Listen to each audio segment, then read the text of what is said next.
and avoid those risk factors that will make your immunity to be down, then the risk of contracting tuberculosis will be reduced. If you're healthy, then you're wealthy.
ITV, certainly the best.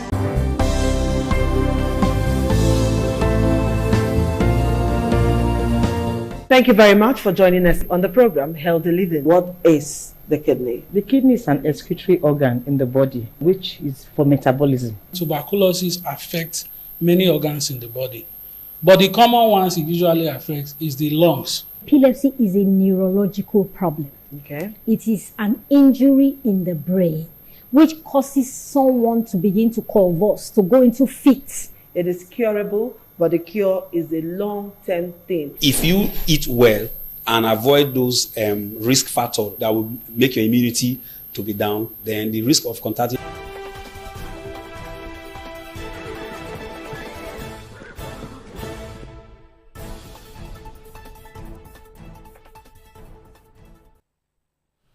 Now a very good morning to you. You're welcome on board on our ultimate program on television, our curtain raiser, and of course our breakfast show. This morning on ITV, you call it TMI, it's okay, and that's just the way it is. My name is Evan Sudoku. You're welcome to Wednesday, the 3rd day of the month of December 2025, and I'm so happy to be right here with you today. Now, Nigeria, no doubt, is our country, so we must ensure that we speak to the issues, most especially when they are happening. Now, the most important of it all in our country now is the need for us to keep Nigeria secure, because that's the only way we can, function productively. I mean, there's nothing like when you function, when you live and it's secured, environment. Now, I was speaking with a relative some few days ago, and she's so worried. I mean, to be out of the country for more than 10 years, she wants to return home. But the big question is, how safe is the country? All right, then. I think with the recent development now, just on Monday, about 2 days ago, we saw the Northern States Governors Forum and the elders in the North are coming together and making some recommendations. Now, above it all is the need for us to have a state police in the country. I mean, state policing against the conventional, centralized system of keeping security in the country. The explanation is that is no more. It is no more, productive. I mean, with the way that insecurity has so much, bedeviled the country, so it appears the idea of keeping a centralized system of security in the country is no more yielding, results. Well, I'm not alone on this program. I've got my co-anchors. Messalina is in Lagos, and of course I have Abuja, and Inolatan Usaka is right here with me in Benin. That's the corporate trainer. Well, you're going to be seeing him any moment from now. Now, Messalina, a very good morning to you. Nice to have you, Messi. Good morning, Messi. Beautiful morning to you, Evans. It's a beautiful day here in Lagos, despite the insecurity issues. I mean, we're praying to God by the day, seeing different things that have been happening in Nigeria. Like Evan said earlier, Nigeria is our country. We need to secure it at all costs. I mean, the government needs to come to the aid of Nigerians, of the people. We don't have to be scared. I've been seeing a couple of videos lately, of people that are traveling, being attacked on the way. They contact them on the way, that telling them that, oh, they're kidnapping at the front. You just have to go back or hold on a little. I mean, people are scared to travel. It is not even advisable at this time to travel because a lot is happening. And also, Evans, I don't know, we saw that the former minister resigned due to health issues. Health is wealth, health is important. If he's come out to say that, oh, I'm resigning because of health issues, it is okay, he needs to take care of himself. And we saw that our president appointed a new defense minister, Musa, and he has sent his details to the Senate for them to go through it and all of that. I mean, Nigerians are saying, there's a lot of speculation saying Badaru that resigned, is it really due to health issues? I mean, he has come out to say it's health issues. Fine, it's okay, no problem. Declaring state of emergency because of the insecurity and all of that, state policing, will it help? We are scared and we are hoping that the issue of insecurity is being tackled in Nigeria because, it is a whole lot. Waking up every morning, you're scared, going to work, traveling, and all of that. We just hope and pray all these things come to an end one day. Okay. All right. So we saw another report of insecurity here in Edo State just only yesterday in Epoma, whereby, adoptees came up and, adopted, they adopted a certain guy. The report is still very much trending. You can see that, later on in our news at 9:30. We showed it this morning. We also talked about it this morning in our AM news at 6:30. Now, it is more reality. The reality of it all now is now so glaring that when we talk about insecurity in the country, it is real. But just like what you said, that a new Minister of Defense has been nominated, is yet to be, appointed, though. His appointment is subject to the ratification of the National Assembly. We're talking about General, his name is General Gwabin Musa. I had to put that middle name. One time Chief of Defense Staff in the country. He's retired, though, in the Army, but he's still very much being able to ensure that he keeps the country so secure. Well, talking about the resignation of Badaru, the former Minister of Defense, is still raising questions that what actually happened. Though he may have said that he resigned on health issues, but Nigerians now, Nigerians want to dip more. They want to find out what actually happened.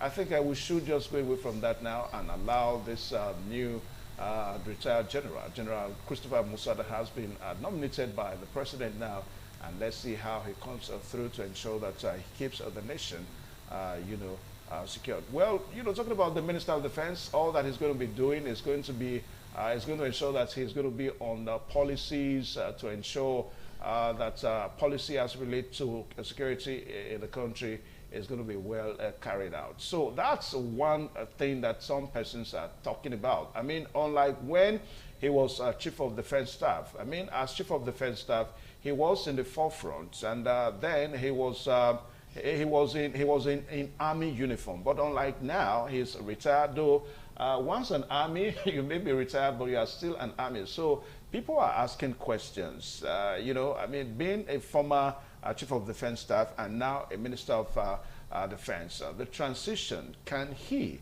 Well, let's see, because in the next couple of days, when he's fully appointed, we will begin to see how he's going to be able to fit into the new role, the new responsibility that he has been asked to do. There's no doubt that he has done it before. I mean, he has been a commander of so many military formations, like the Operation Hardin Kai. That was between 2021 and 2023. So we've seen that General Christopher Musa is, is not, he's so experienced when it comes to security issues. So let's see how that plays out as the country goes on. Anyway, we'll take a short pause, and so that we'll join the corporate trainer in order to Nusakai on the motivation segment.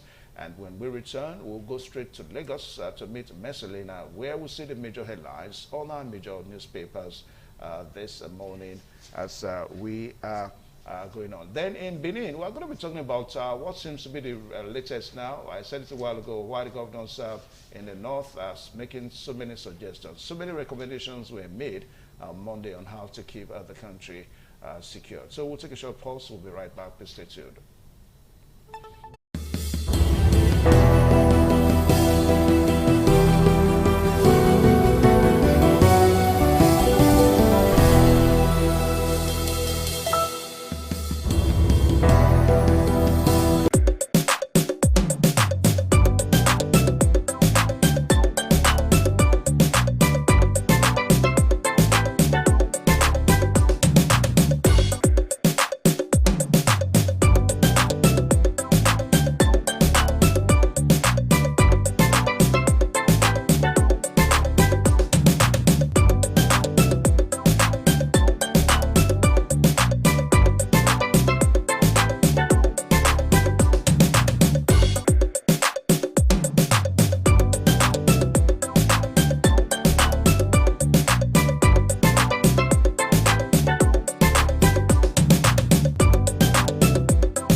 ITV, certainly the best.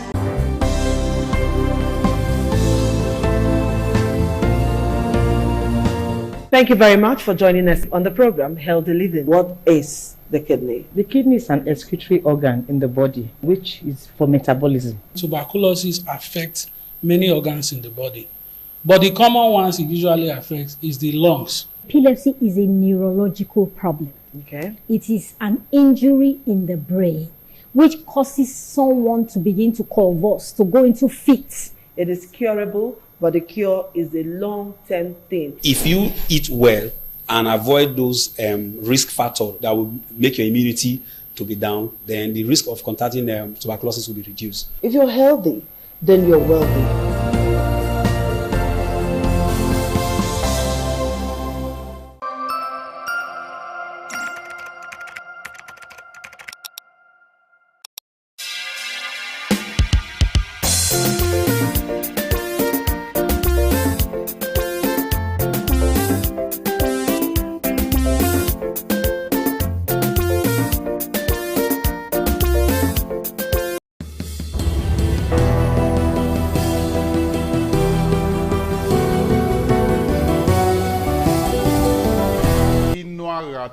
No Sahai remains my amiable name, and I'm so delighted and elated to come your way this morning and make your day a premium value one. Now, on the series of psychological safety that we have been on, our focus today is 4 strategic ways to ensure psychological safety as a boss. 4 strategic ways to ensure psychological safety as a boss. Now, psychological safety is about creating a workplace, a work environment where employees or team members of that workplace have the opportunity or the platform to be able to share ideas, make contribution.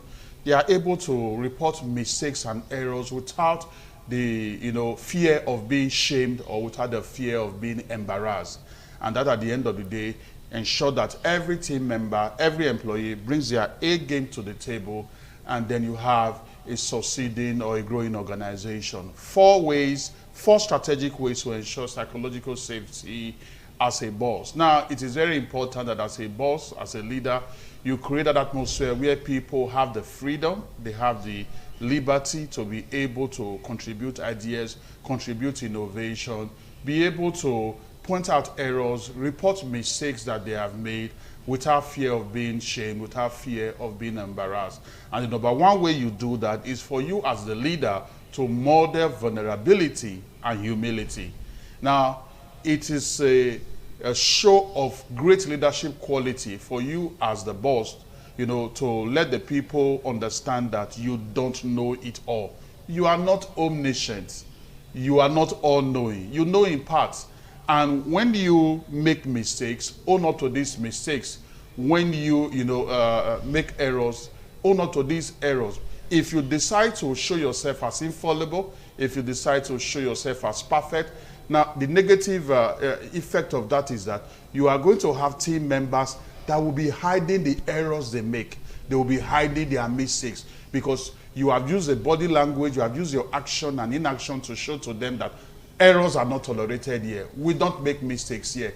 It is a 100% infallible, affair. And, at the end of the day, just like I said just now, you are going to see a situation where team members will be, sweeping their errors under the carpet. They'll be covering up their mistakes. And at the end of the day, when that implodes, it is going to be very devastating for your business or organization. So, as the team leader, the number 1 way to drive psychological safety in the workplace is for you as a leader to model, vulnerability and humility. The second way is for you to encourage questions without shaming. This is just so important. Any workplace, any system or any team whereby team members are afraid to ask questions for more clarifications, any system, any workplace where team members are not given the opportunity or the platform to ask questions for more clarifications over work matters, such a workplace, such a team does not have a future. Why? Team members are going to be making decisions based on assumptions.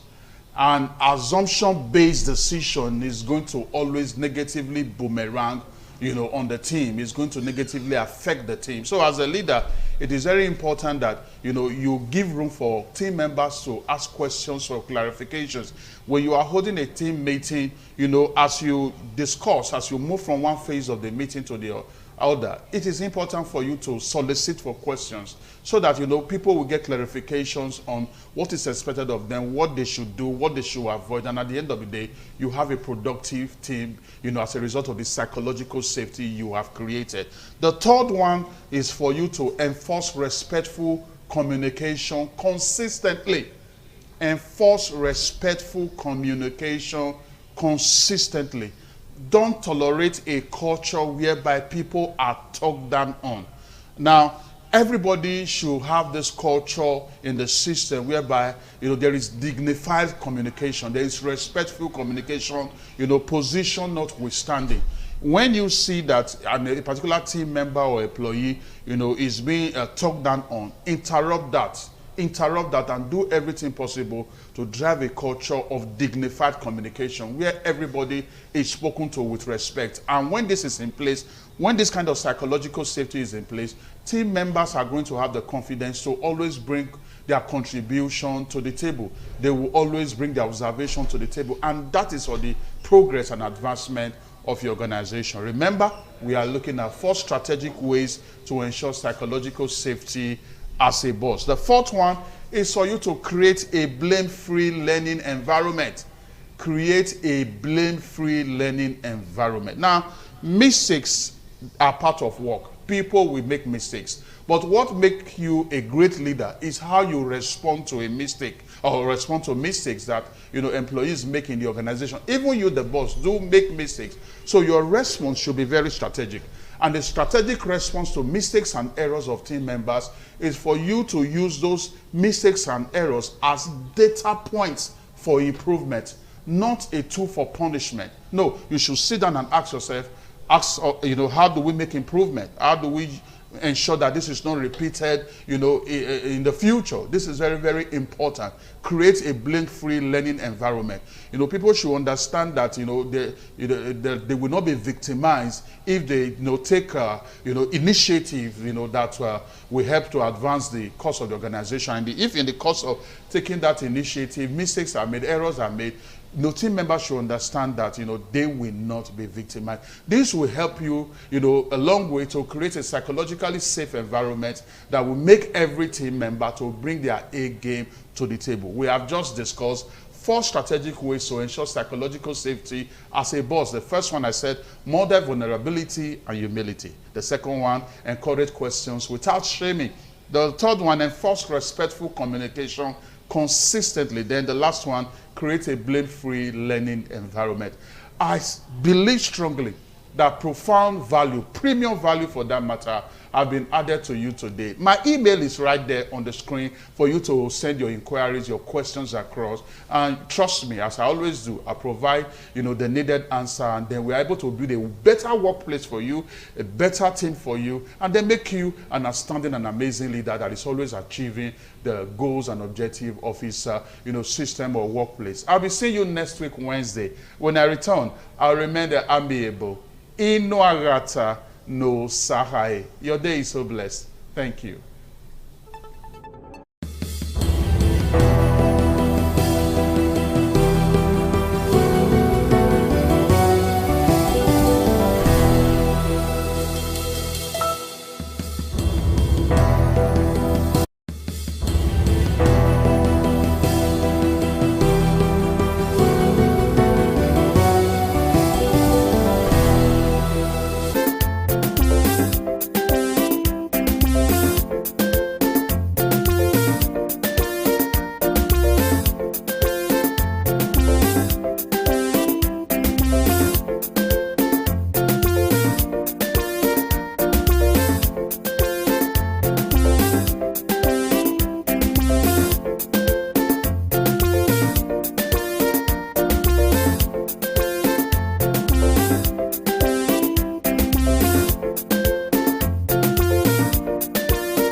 many thanks for staying with us. All right, this beautiful morning, I am Marcelina Unko, and we would be reviewing the papers this morning, and our guest that would be helping us review the paper is Dr. Victor Oha. Hello, Dr. Victor, good morning. Good morning. How are you today? I'm very well, thank you. Thank you so much for coming. All right. So Dr. Victor Oha is a UN humanitarian ambassador and also a political analyst. They would be helping us reviewing the papers this morning. So the first papers we'll be starting with is the Punch newspapers. And the big headlines on the Punch newspapers says, U.S. lawmakers, Nigerian rep, hold fresh sections over rising insecurity. You get that in page 2 on the Punch newspaper. Also another headline that says, Adeleke shuns Osun PDP primary as Adebayo wins tickets. You get that on page 3. Also another headline says, federal government contractors launch fresh protest over 500 billion naira debts. You get that on page 24 from the Punch newspaper this morning. All right, another headlines that says manpower shortfall may delay NSCDC's VIP protection rollout. You get that on page 2 from the Punch newspaper. Dr. Victor, I want us to quickly talk about the U.S. lawmakers, Nigerian reps hold fresh sections over rising insecurity. What is your take on that? I think these sessions are meant to deepen the conversation. Okay. Already started. They appear to be, if like, let me just say, allegations of misconceptions on both sides. The Nigerians are saying, no, there's no genocide. And the Americans are saying, yes, the evidence is before us, point to it. And so there's a need for them to be able to, see and talk and then harmonize on the way forward. The Americans are not joking about this, and it's important that Nigerians demonstrate that they're doing something about it, because there's been accusations of complicity, there have been accusations of lethargy and just total carelessness with what's been happening. So I think these sessions are meant to clarify things and forge a common direction. U.S. and Nigeria have a very good relationship. I don't think the U.S. will be in a hurry to come and begin to, even though they're supposed to be enemies of Nigeria, the terrorists, just begin to bomb territories. We're still a sovereign. So these are meant to, use, if possible, non-kinetic methods in the first instance, and then empower, if necessary, the Nigerians to do the needful to make sure this situation is turned around. So you think it's a good one? I think it's good. Dialogue is always better than, Georgia is always better than war. All right. Okay, moving on, we're still on newspaper review. Let's take a look at the New Telegraph newspaper. The big headlines on the New Telegraph newspaper this morning says, insecurity, we will reclaim ungoverned spaces from non-state actors, Tinubu's vow. You get that on page 3 and page 29 on the New Telegraph newspaper. And also another headlines there says, expulsion, PDP to place disclaimer on Wike, Fayose, Ayan, Bacho, others. You get that on page 2, page 4, and also page 6 on the New Telegraph newspaper. Federal government moves to extend social protection to 60 million informal workers. You get that on page 4 from the New Telegraph newspaper. Also another headlines there says 2027, no time to waste on our rescue mission, Atiku. You get that on page 5 from the New Telegraph newspaper. Dr. Victor, let's talk about the big headlines there that says insecurity will reclaim ungoverned spaces from non-state actors, Tinubu vows. What is your take on that?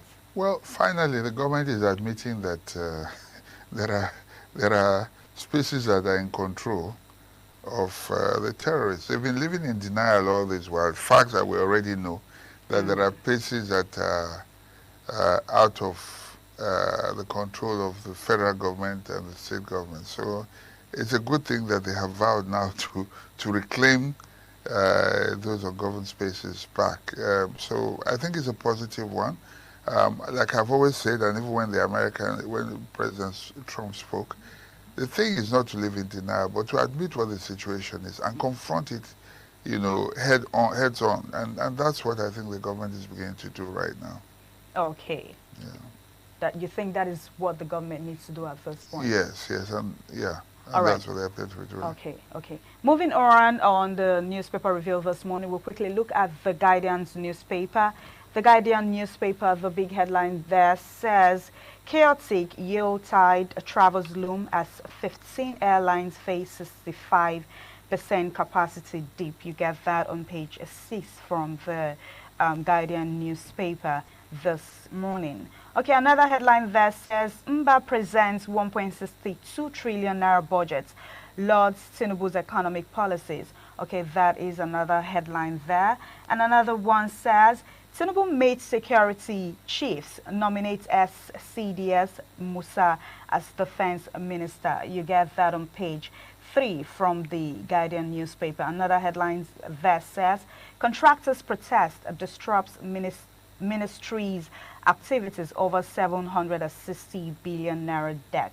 You also get that on page 16 on the Guardian newspaper this morning. I want us to quickly talk about this. I mean, that is our main conversation for today, Dr. Victor Ohai. Let's talk about Tinubu meets security chiefs, nominates as CDS Musa as defense minister. I mean, that is our main conversation for today. Let's just talk briefly on it before. That's interesting, really. Former CDS Musa, is immediate past chief of defense staff, and that the president put it to the various heads of the military to say, okay, look, who do you think should be defense minister? And they were able to nominate him. It said something about his leadership. It said something about their confidence in him. And it's also, the great thing about it is the consultation, from the president. I think that is a very good one, because what it therefore means is that there will be total loyalty, there will be total cohesion among the forces, because the head of Navy, the head of Air Force, and the head of the Army have collectively agreed to say, look, this is who we want as our defense minister. What it means is that this is somebody we can take orders from, somebody we will respect, and somebody we can work with. So I don't know, I'm somehow excited about this, because it therefore means that although he has just left office, but it means that they have full confidence in his ability to deliver, and that the president also didn't argue and said, so be it. And acted promptly as well. You notice that as soon as Badaru was removed, Badaru, I don't think he left willingly. I think he was just told gently, just resign honorably and just go. As soon as, before the ink would dry on his signature, the president already sent the citizen to the National Assembly. Let's leave the conversation for later. We'll talk more on it later, because, like I said earlier, that is our main conversation for today. All right, moving on. We're still on newspaper review. The Nation newspaper, the big headlines on the Nation newspaper this morning says, you must give us better results, President tells service chiefs. That is the big headlines there on the Nation newspaper. Okay, another headline there says, experts set agenda for defense minister nominee General Musa. And also a subwriter said, ex-CDS faces Senate screening. You get that on the Nation newspaper this morning. Okay, another headlines there says, Igbenedion hails First Lady's support on reserved seats for women. You get that on page 28 on the Nation newspaper this morning. Another one says, Adeleke sets for accord as a chaos rocks PDP primary. You get that on page 6 on the Nation newspaper this morning. Omokri's ambassadorial nomination gets full backing. You get that on page 5 from the Nation newspaper this morning. Dr. Victor, you must give us better results, President tells service chiefs. What does it take? It's as if you were saying I should give you better results. But it's okay. Okay, so that's how a commander-in-chief should speak. And I shouldn't even be saying, I think the language should even be more, how do I put it, more exact. It must give us better results. It's a bit ambiguous, you know.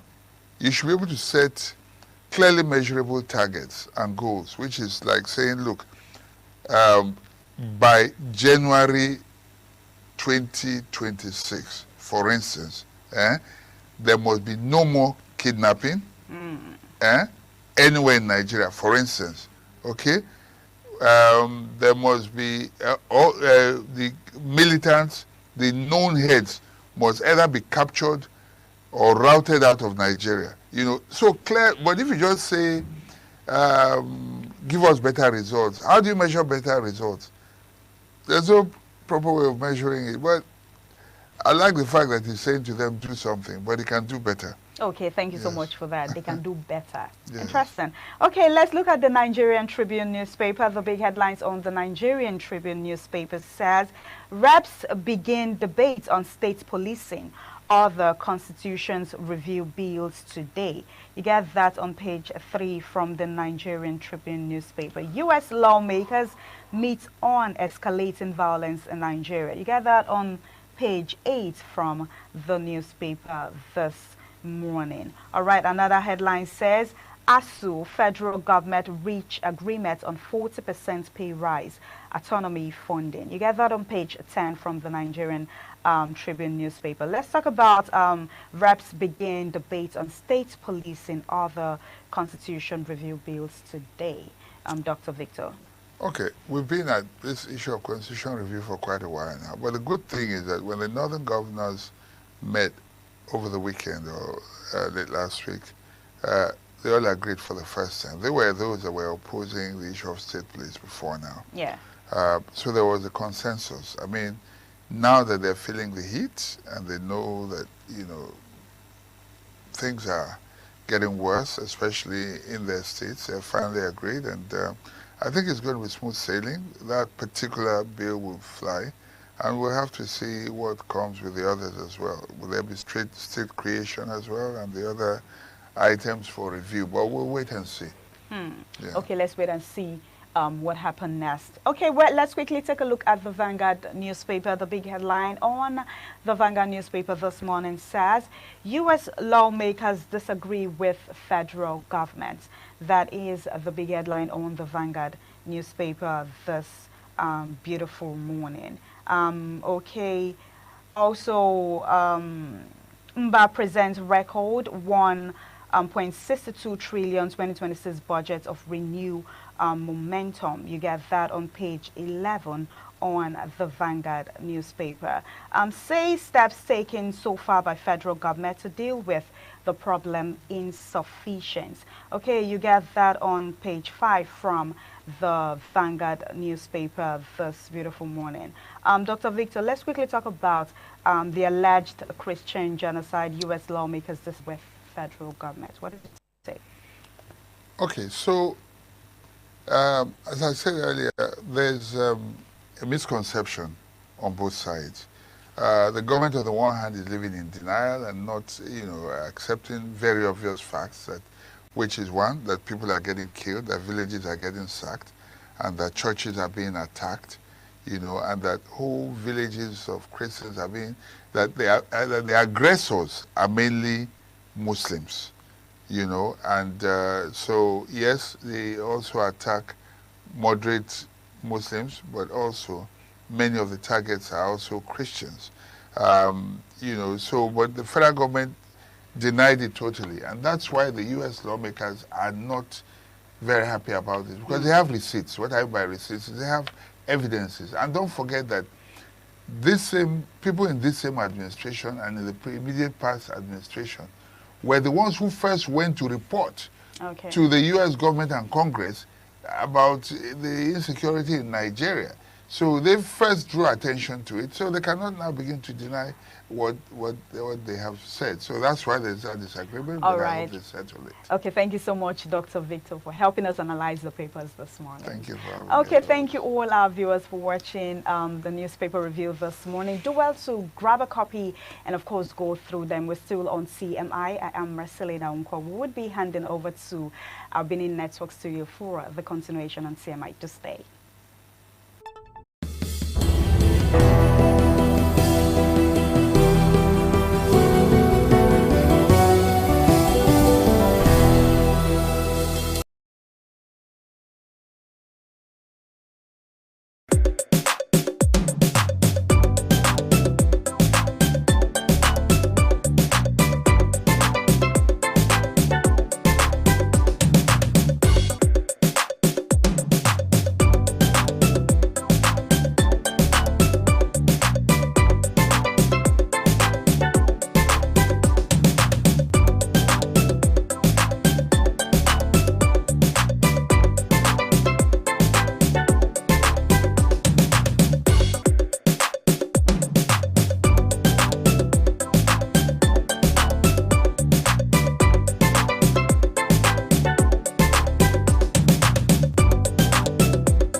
ITV, certainly the best.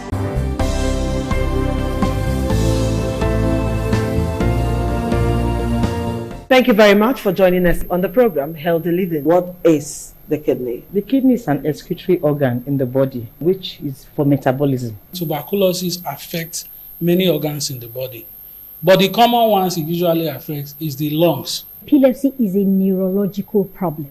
Okay. It is an injury in the brain which causes someone to begin to convulse, to go into fits. It is curable, but the cure is a long-term thing. If you eat well and avoid those risk factors that will make your immunity to be down, then the risk of contracting tuberculosis will be reduced. If you're healthy, then you're wealthy.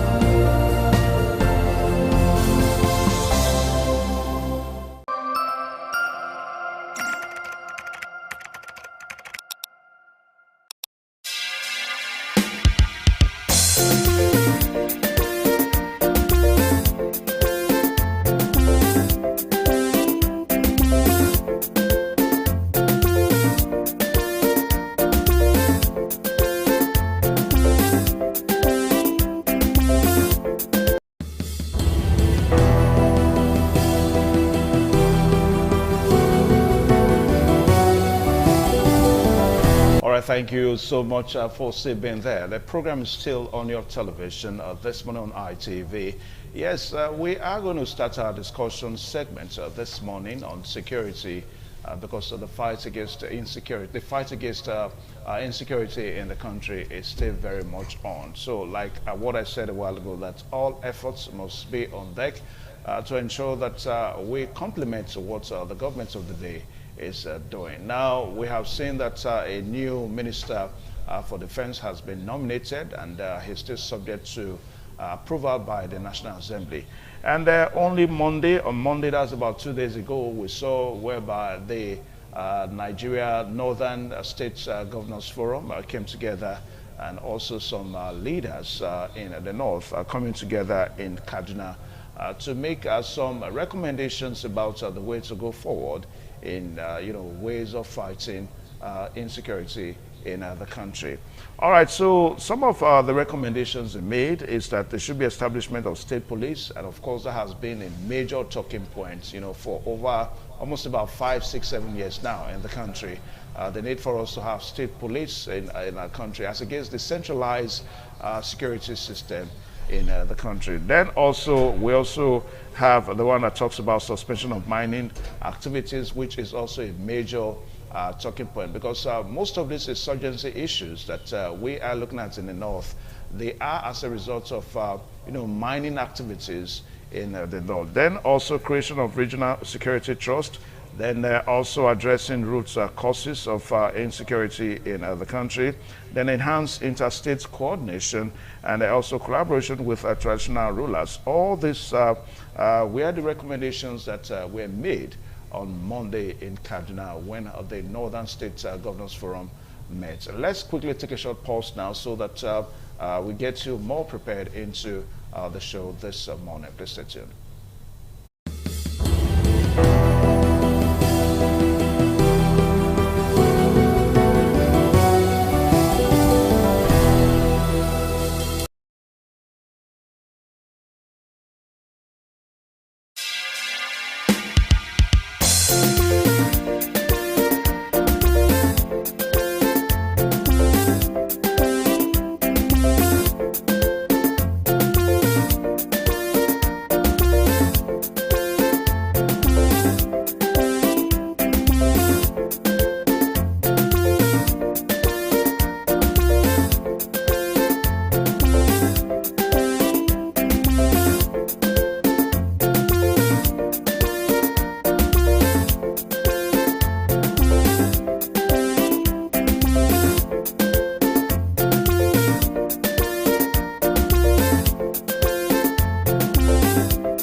Fight against insecurity is becoming more of reality now. I mean, considering recent moves that the federal government has made, and also considering recent moves that even the governors are making. Only on Monday, we saw whereby the northern governors are coming together and some key northern leaders coming together to make recommendations. And we just hope and pray that these recommendations come through. Well, to look at all this this morning, talking about the fight against insecurity in the country, the fight against insecurity in the country, and the fight against insurgency in the country. We are so privileged to have two members of our panelists this morning. We're talking about Barrister Osagede Jimmy. Sir, you're welcome to the program this morning on ITV. Thank you very much, sir. Then also we'll have a former director to the Edo State government and a politician. Derek Uhuago is also on the program this morning. Mr. Derek, you're welcome. Good morning. A very good morning to you. All right. Now, just as I read through the recommendations that the northern governors made, the need for us to have the establishment of, state police. This has been on for quite some time. And we understand that the National Assembly are also meeting by today or tomorrow. This issue of the need for us to decentralize security architecture, in the country has become so germane. But gentlemen, let us look at it, because most times when we talk about creation of state policing in the country, the argument has always been that politicians will take advantage, of it. Now, I'm going to start with you, Barrister Jimmy, because you're typical of the kind of politicians that we have in the country. I mean, some politicians in the country want to take advantage of anything. Now, as we are making suggestions now, making recommendations for state police in the country, do you think politicians are also getting ready to also make amendments in a way not to use that to their advantage? Well, thank you very much. First and foremost, I want the National Assembly to tread cautiously. You don't adopt a system hook, line, and sinker. The first thing is to study how the system works. Let it not be the same debacle that we are experiencing for adopting the presidential system of government. We will not study how those successful federations are conducting the affairs of state before we adopted it. For example, excuse me, in Nigeria, what we have is not a true federalism. If we had studied a true federalism, Nigeria would not have been like this today. So what I recommend is let those who are at the helm of affairs, those who are sitting down, to do the theory, let them also examine the practical aspect. How will you implement it? They should go to countries that have state police. They should go to a place like America. They go to other countries that have state police, and they go to countries that have hybrids. For example, in Japan, you don't have a national police system, but you have a national control. And from prefecture to prefecture, in Japan they call it prefecture. That is a state. From state to state, you have your local police. And you have what they call community policing. So if you are talking about state police, it doesn't just end there. State police must go down to the grassroots to reflect the community aspiration. That is called community policing. Now, community policing that is expected to be part of state police is so that you have well-trained police officers who are civil, who live within the community. They will be there. Sometimes 10, 15 years, you don't transfer them because of integrity. So they know everybody, just the way it used to be in our system those days. If anybody, new person enters the community, you know this is a new person. They know every new person that enters the community. So let us study state police.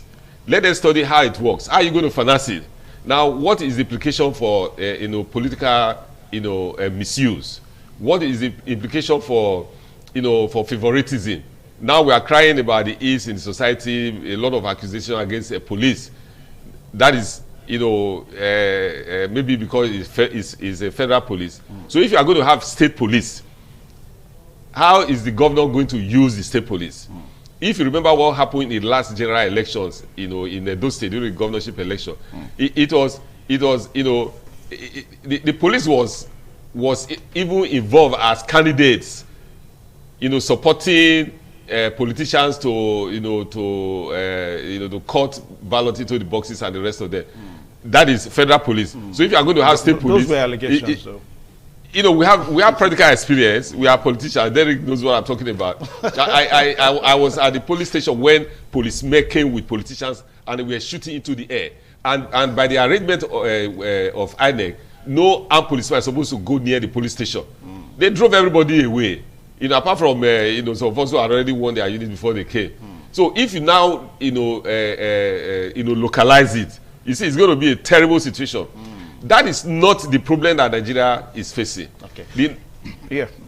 The problem Nigeria is facing is a lack of credible institutions. That is our problem. not state policing or federal policing. Is it now that they are coming together to talk about state police? Now look at what is happening in Nigeria right now. The high level of insecurity, where, you know, it's common knowledge that when army officers were going to secure a place, they asked them to pull out for 5 minutes, school children are adopted.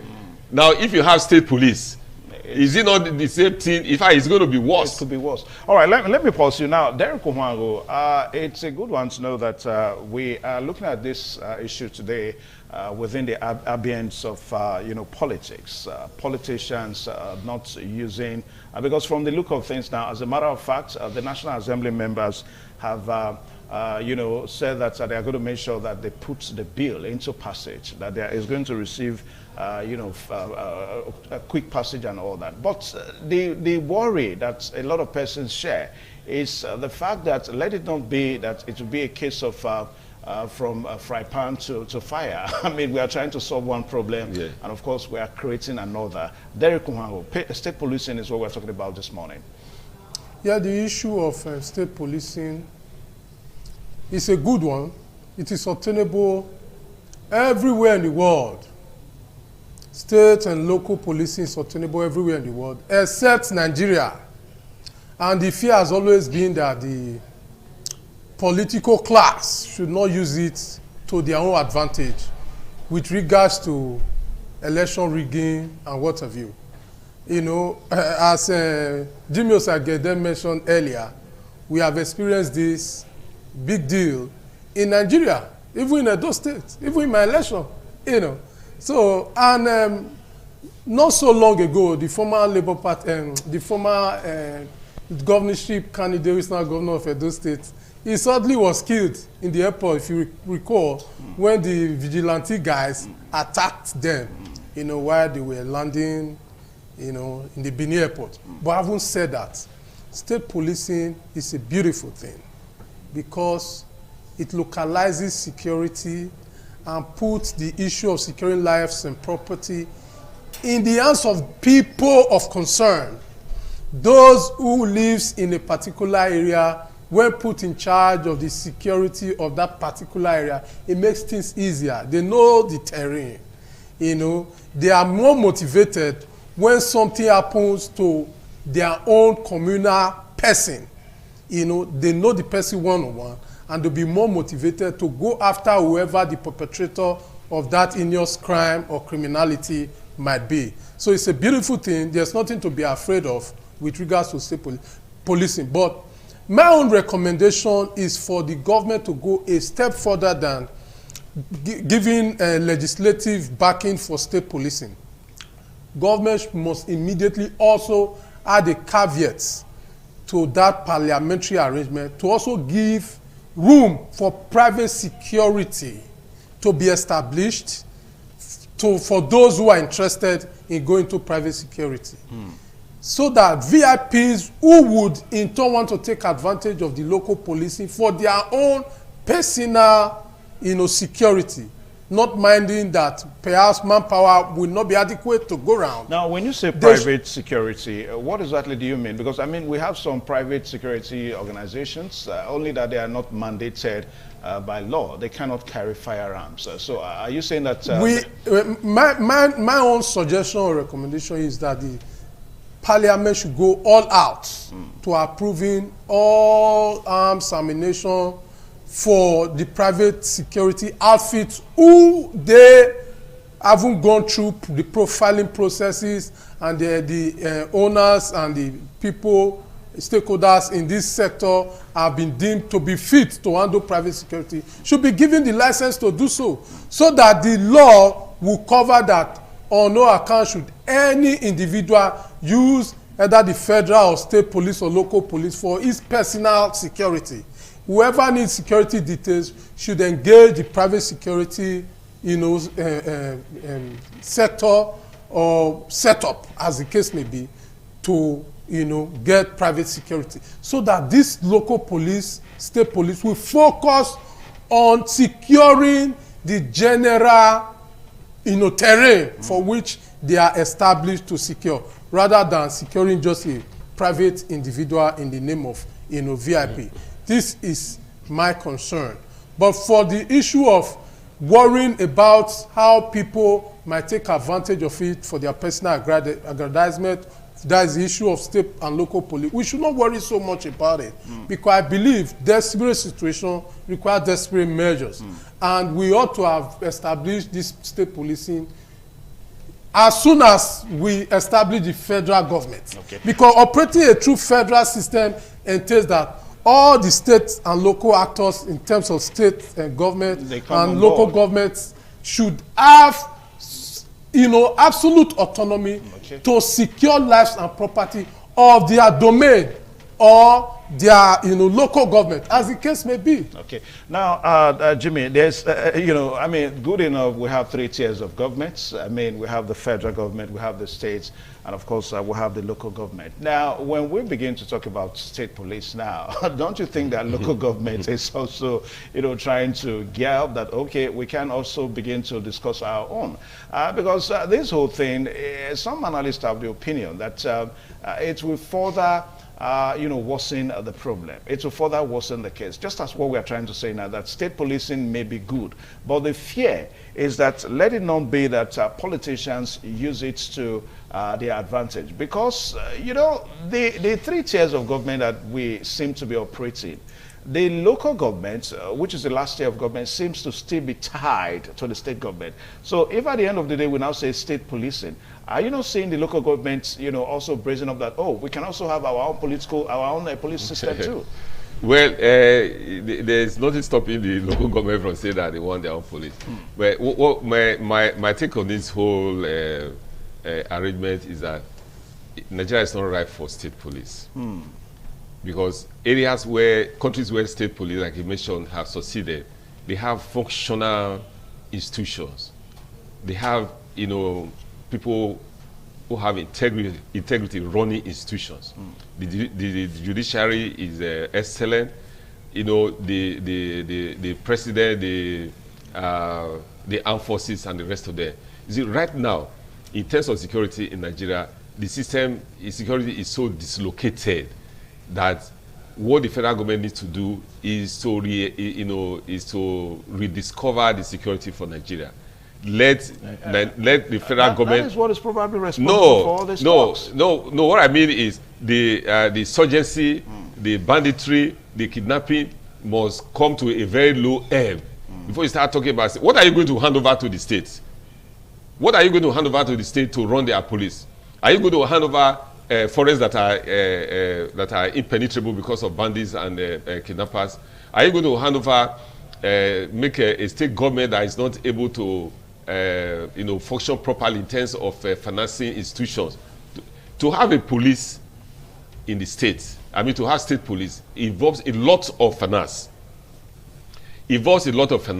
Why I'm stressing the fact that the federalism should be working properly is that let the state be able to generate enough funds so that they can buy arms and equipment, they can train their officers so that they can secure the state. But the way it is now, where most states go cup in hand every month to Abuja to get allocation, how are you going to fund a state police?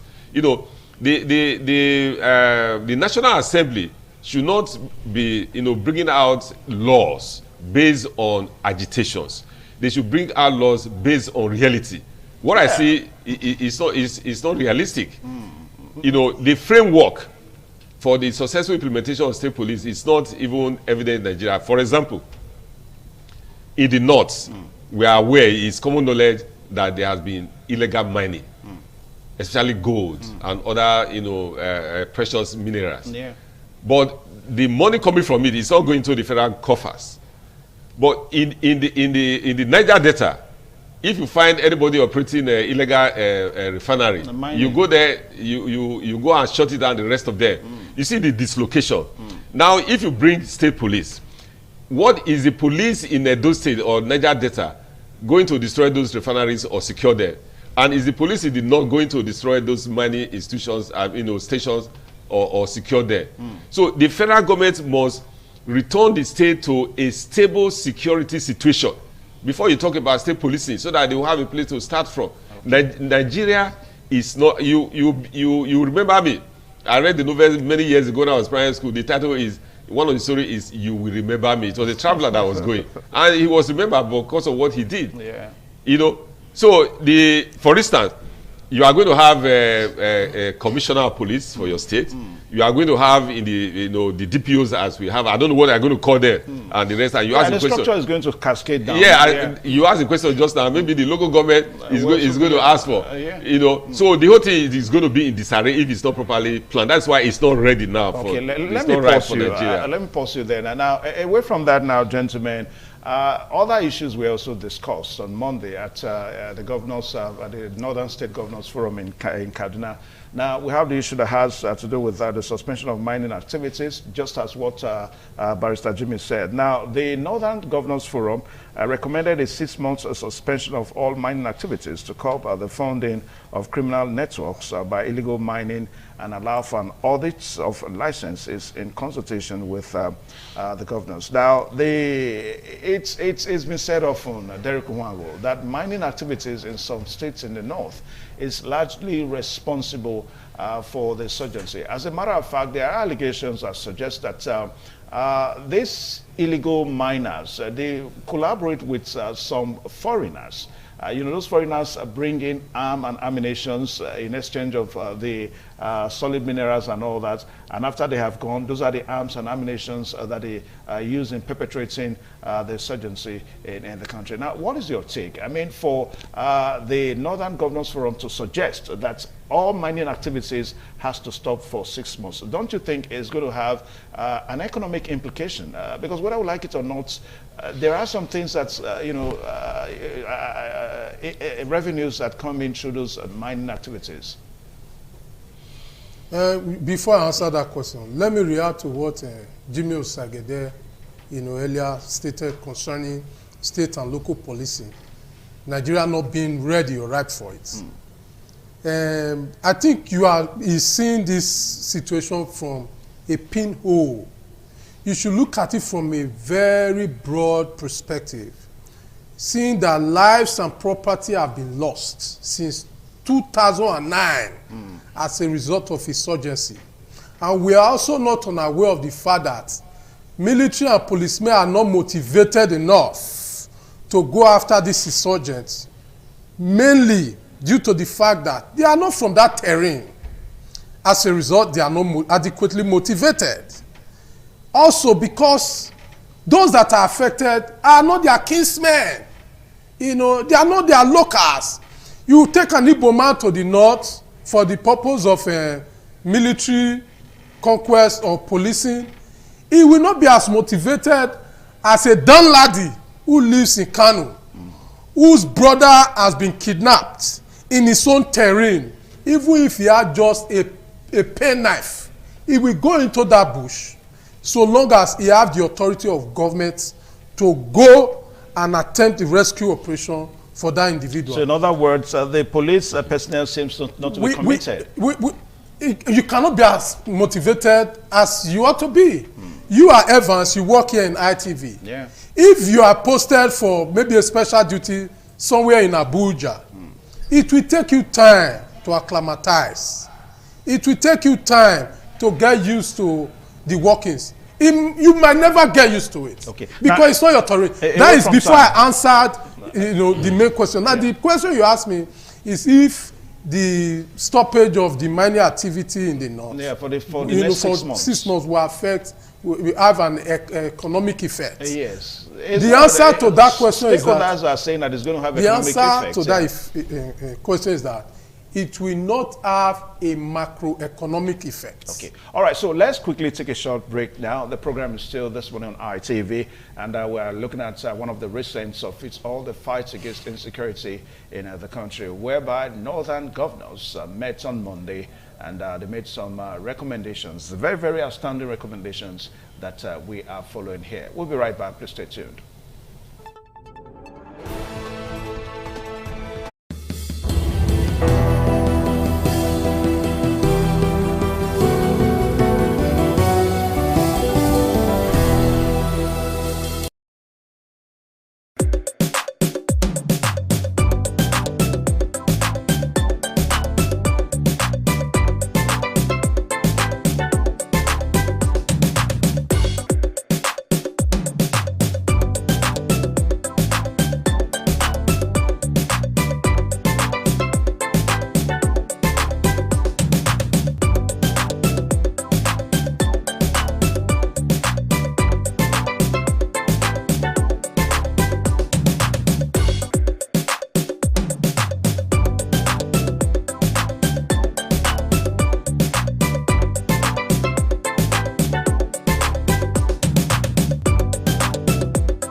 ITV, certainly the best.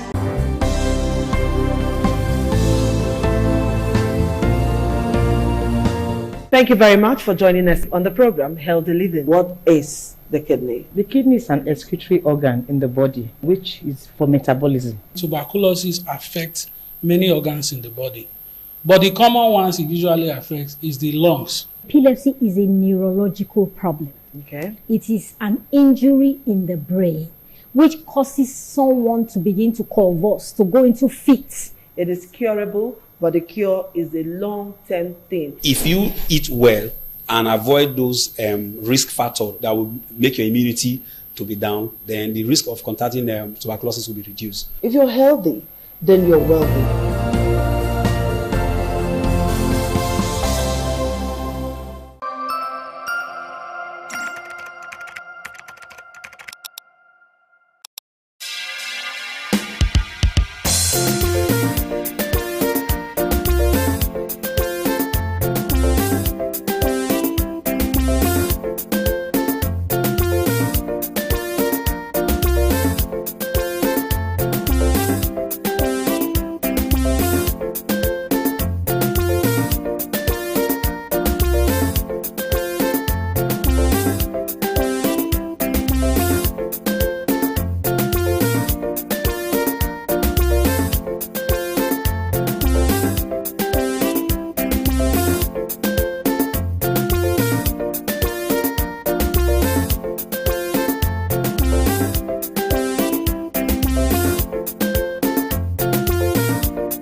Where he was making a point on whether the stopping of mining activities, what kind of effect it's going to have, economically on the nation. Derek Umago.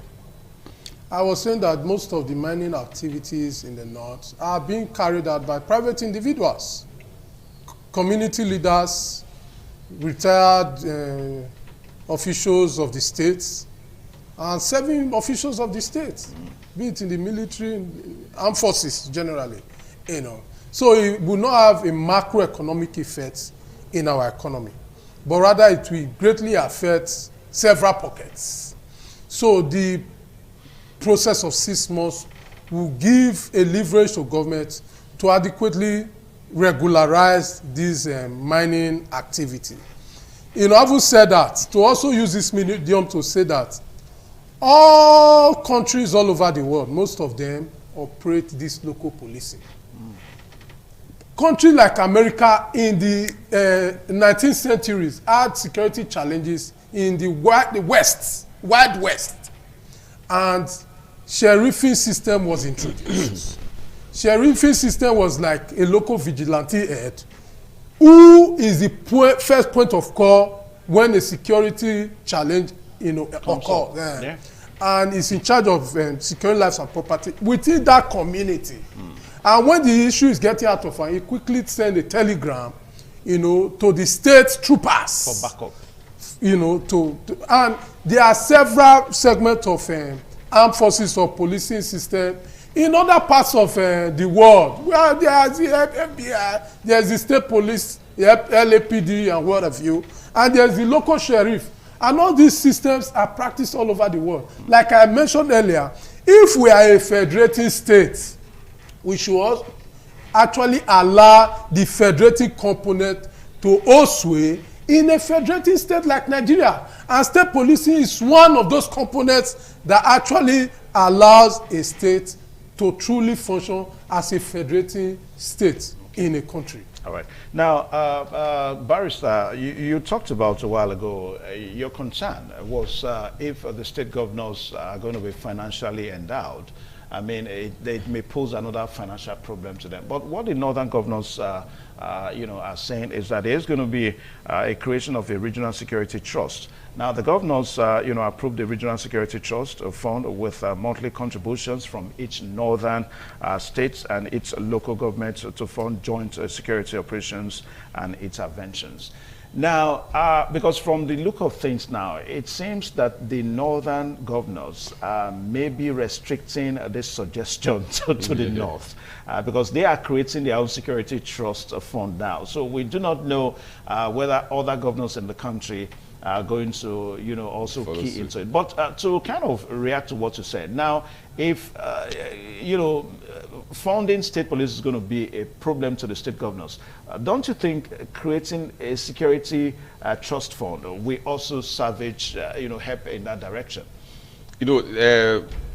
From what I learned from the meeting of the northern governors and the key traditional rulers there, they want to set up a security trust fund where they can raise about 1 billion monthly. Monthly and the rest of them. That is still not a state police. That is like a confederation.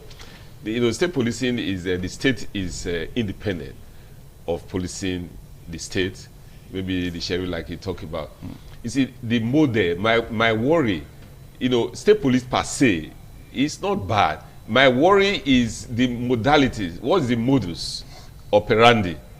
How are you going to collapse? You see, the countries that are running through federalism, that have had state police over the years, 100 years, America, Canada, the rest of them, how did they start? How are they funding it? Now, Nigeria has been, engulfed in a federal police system. All 36 states, the officers, they come from Abuja and the rest of them. Now, how do you decentralize? What happens to the armory? Are you still going to continue with obsolete equipment? You see, with due respect to them, you see police officer carrying AK-47 with bandage. They have to bandage the magazine. I don't know the purpose for that. So, it is more serious than just saying it. I'm not a police officer, but I actually know that that's a way of carrying more ammunition. Oh, really? So it doesn't suggest that maybe the AK-47 is obsolete. I don't know. I think I've not had one, but that's what I think. I'm happy to hear that. But the point I'm making is that you are going to have a state police. We are aware that many police officers, they sew uniforms for themselves because of the paucity of funds from the federal government. Those are allegations. True, it's true. No, ask them, ask any police officer. It's true. And, to have a state police, you are going to replicate what the federal government is doing. You are going to have vehicles. I know some state governments are doing that. You are going to have a lot of equipment. It is not as easy as we say. So we are talking about true federalism, where there's a devolution of power. The federal government, the state, and the local government. Let Nigeria practice true federalism first. Before you talk about state police, what we have now is not true federalism. And state police is not going to work. But one of the ways of practicing true federalism, just like what Derek Kwan was saying, is to allow the federating units to have their freedom. Yeah, they have not had it since independence.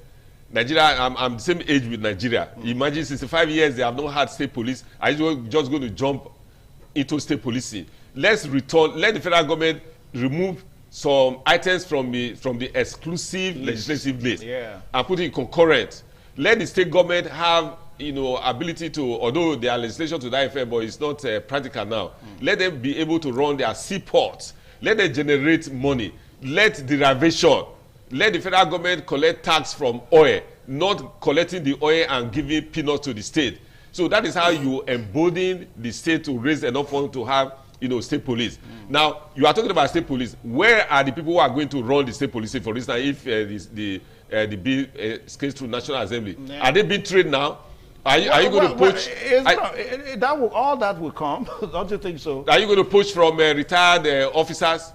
Are you going to poach from officers who are not even happy that they were even policemen before because they are crying that their gratuity is peanuts? Okay. So we are looking for officers that will have integrity, that will be credible. Beautiful. Let me just quickly give you an example. Yeah, time quickly. Yeah, quickly. Let me give you an example. In Japan, for instance, you have a local police. Local policeman is operating from a local police post. He's riding bicycle. He will ride bicycle throughout, like this is your location now, go to Yogi and the rest of them. He knows everybody with the full gadgets of equipment. So if there's any incident, he will just press and say, please help me, or I have so happening. Okay. Then somebody will drive that. We don't have such setup here. Now, is it the state that is going to start it? Beautiful. Derek Unwago. Is that not what we have been talking about? Derek Unwago, now, one of the suggestions that the northern governors, are making is the need for government to live up to their responsibility. Now, what I suggest is that there seems to be so much radicalization. I mean, the youths most times are radicalized. You have some set of people that are radicalized because of things in the country that are not okay, and all this snowball into, kind of hitting up the polity, and before you know it, it becomes security concern, security challenge, and all that. So what the northern governors seems to be suggesting is that government should find a way to make potential bodies, people that would take to arms, let them be employed and all that. I don't know whether you also rest with that suggestion too. I think the point you are trying to make is the Article 4 of the Northern Governors Forum's recommendation, which is addressing the root cause of the security challenge in their terrain, which is poverty, illiteracy, lack of amenities, government infrastructure to cater for the needs of these individuals. No doubt, the issue of poverty and illiteracy have played a major role in indoctrinating these northern folks towards negativity. But the question is there the political will on the part of the northern leaders to begin to free the minds of their people so that they will no longer be configured for extremist activity as it relates to religion?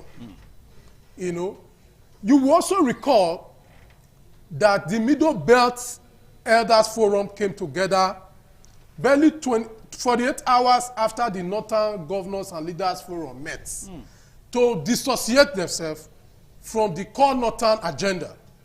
Reason being that they feel that the Middle Beltern people like the Benue, the Jos people, and what have you, have not fared well with their unholy marriage with the Northern Fulani extremists, in the sense that they say some governors are collaborators and sympathizers with this violent extremist group. They also say some of them are sponsors. So it will not be practical for the Middle Belt people to synchronize their security architecture with the core Northern folks, so that it will not continue to leak. You will recall that this CDS Uba that was recently murdered, it is the SOS message that is sent to the commanding headquarters that the Boko Haram people intercepted. It was a WhatsApp message that is end-to-end encrypted. But somebody within the military echelon sent that message to the fundamentalists, who now tracked him and eventually took him and killed him because the military have been infiltrated. Some of the military leaders are sympathizers of these violent extremists who are religious fanatics. So, the bottom line is that every state must be given the opportunity to govern itself in terms of security, so that this issue of colluding with federal security agencies, which they are doing with the Boko Haram and ISWAP people, can come to a stop.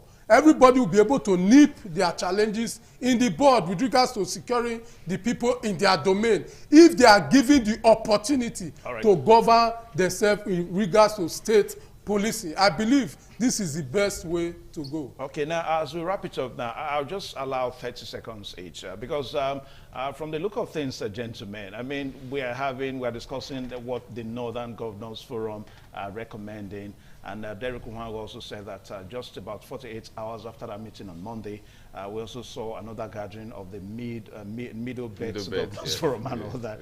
Now, gentlemen, are we not looking at a situation whereby it seems that this security fight against insecurity in the country is beginning to pull the nation apart. I mean, is this insurgency, is it a northern thing or a national issue? Jimmy Osage. You know, I keep saying that we should run through federalism before we talk about state police. For example, our constitution recognizes Nigeria as a secular state, but we are not practicing it. We have states that are sponsoring particular set of religion where they will pay for you to go to Hajj or go to wherever you want to go. You know, all those arrangements make people to be tribalistic and want to think of themselves alone. So before you have a state police, so you let all those areas work well. For instance, what is the social orientation of the average northern wife? Okay, now Derek Umango, 30 seconds quickly.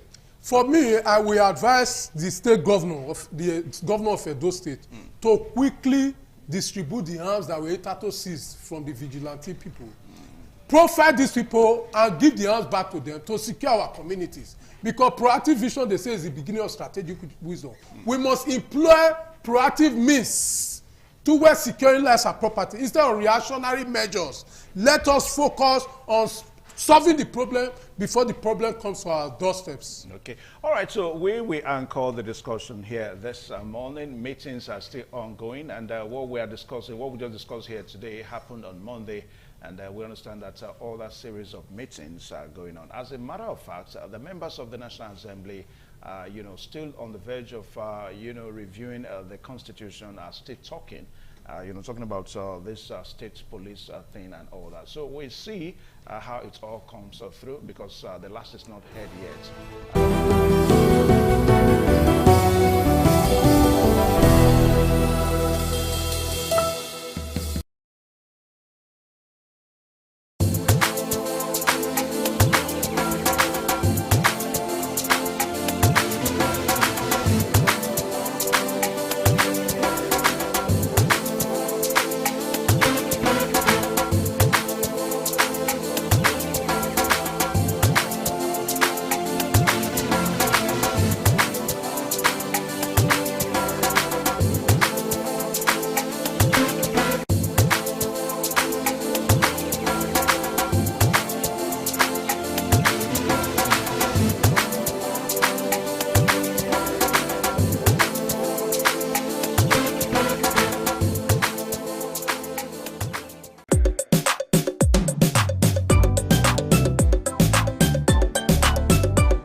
Welcome back, right there. Still this morning on ITV, and thank you so much, Evans, for that insightful discussion right there. But we continue with that line of conversation, because we continue to look at the fight against insecurity and need for a new military architecture. And joining me from our Abuja Network studio is not that person than Brigadier General Aro Peters, retired, who is also joining us this morning as we take a look at the new steps taken by the federal government to tackle insecurity in Nigeria. It's a pleasure to have you this morning, Thank sir. you very much. I know you're coming at a critical point in Nigeria where certain decisions are being taken by federal government to see how they can reposition the security architecture of this country. But first, let me put you on the spot.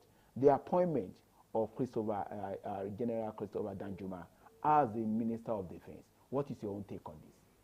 Yeah, I think it's an excellent appointment. It's coming at the right time. People have been talking that the political will is not there for the presidency. I don't forget that under the Constitution, the presidency, the president is the commander of the chief of the armed forces, and somebody delegates power to somebody to translate this, the civilian request to the military power. So the Minister of Defense does that for him. So right now, because he's just coming from the field, about 2 or 3 months thereabout, and he knows the contemporary issues, so it's going to translate the president request accordingly. Now, a lot of people will say, is the government not confused? For somebody that is ended is, they will probably, I don't know whether the relief is the right word to use, of his appointment as the service chief, one of the service chiefs, some few months back. And just some few months later, he's been appointed as Minister of Defense. Is there no confusion? There's no confusion there. It was not relieved of his appointment. He spent two years thereabouts, and there are other officers. It was time for him to go so that we allow for continuity. Even when he's good at his job, he has to go. No, it doesn't mean the other people are as equally as good as himself. We all went to academy, and it was said that when it gets to your turn, as long as you can show your proficiency, you will be there with giving such an appointment. So it's not relief. But we had cases in the past where a service chief serves more than 2 years, 4 years, 6 years, and nothing happens. I think by the peculiarity is the last regime for the lead president Buhari, it was actually a misnomer.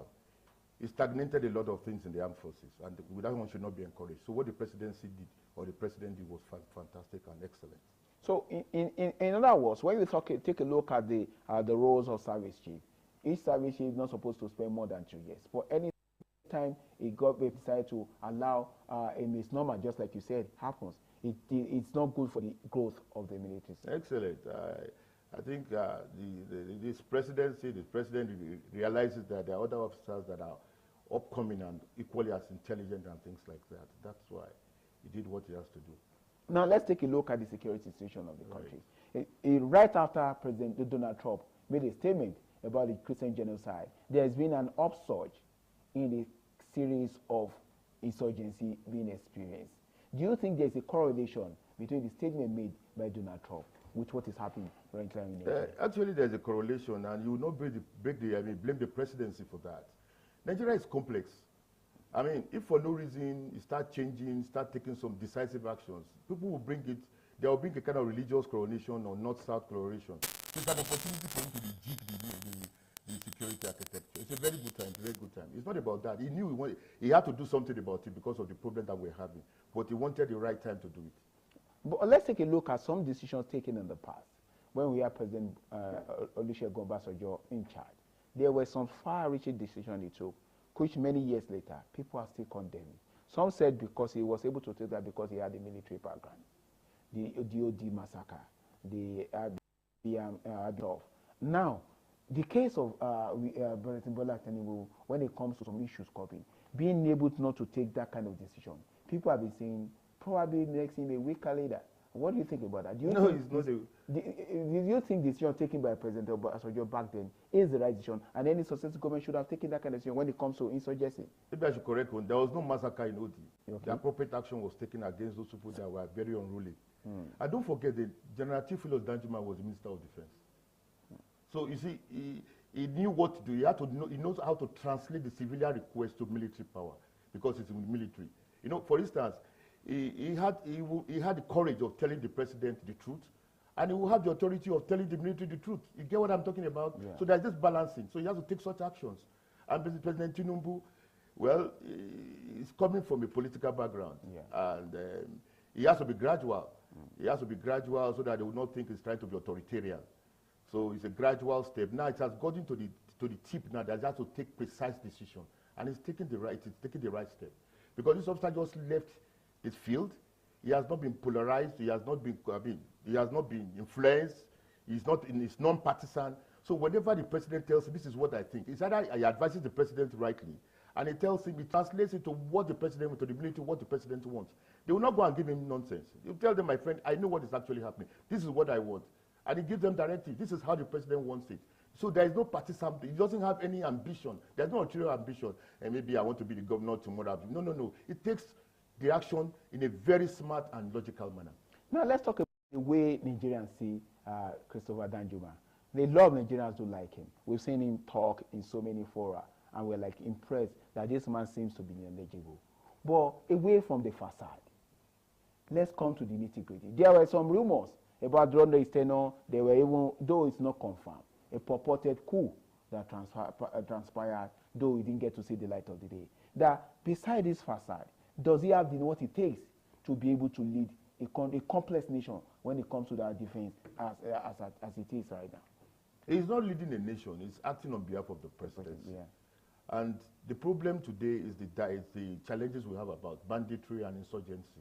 And he has commanded the theater where the insurgency is so rife. He has gone to multinational joint task force. So he has what it takes, and he's super intelligent. And let me tell you, in the armed forces, we are very knowledgeable. I'll tell you that. I just want to be modest. I have a PhD, and a lot of officers too are trained when it comes to military ideas and military technology. So it's just a training in us, and you cannot rise to that rank of a general without actually, knowing what you have to do as a combatant officer. So I think he has everything. It doesn't. I'm sure. I don't have doubt about his capabilities. I'm very sure of that. Okay. Now let me take you back to memory lane. The former late president, head of state, let me put it that way, once said something. We say when insurgency lasts for more than 2 days, that means government hands is involved. The current situation in Nigeria has lasted for almost 10 years. What do you think is happening? Is the government involved? You are just retired. It's coming. You see, General Abacha of blessed memory was ruling as a military leader. So he can be very decisive. In the political terrain, it's clumsy. It's not as easy as that. Yeah, when you persist for too long, there are people of high importance that could be involved. Yeah, and you have to use a lot of tact to ensure what you have to do and do it very right. To my large extent, from the social media, from my own feeling, I think some persons are complicit about the whole thing, and the government has to take precise decision, and have to put his feet down. How do we ensure that we rid the army, the police of complicit people? Because it's a major problem. Because no matter how we are trying to look at it, just like you said, some people are complicit. How do we rid this system of those? Now, the head of this parastatals, the services and the police, they are now, so they are going to put an internal mechanism to get these people out.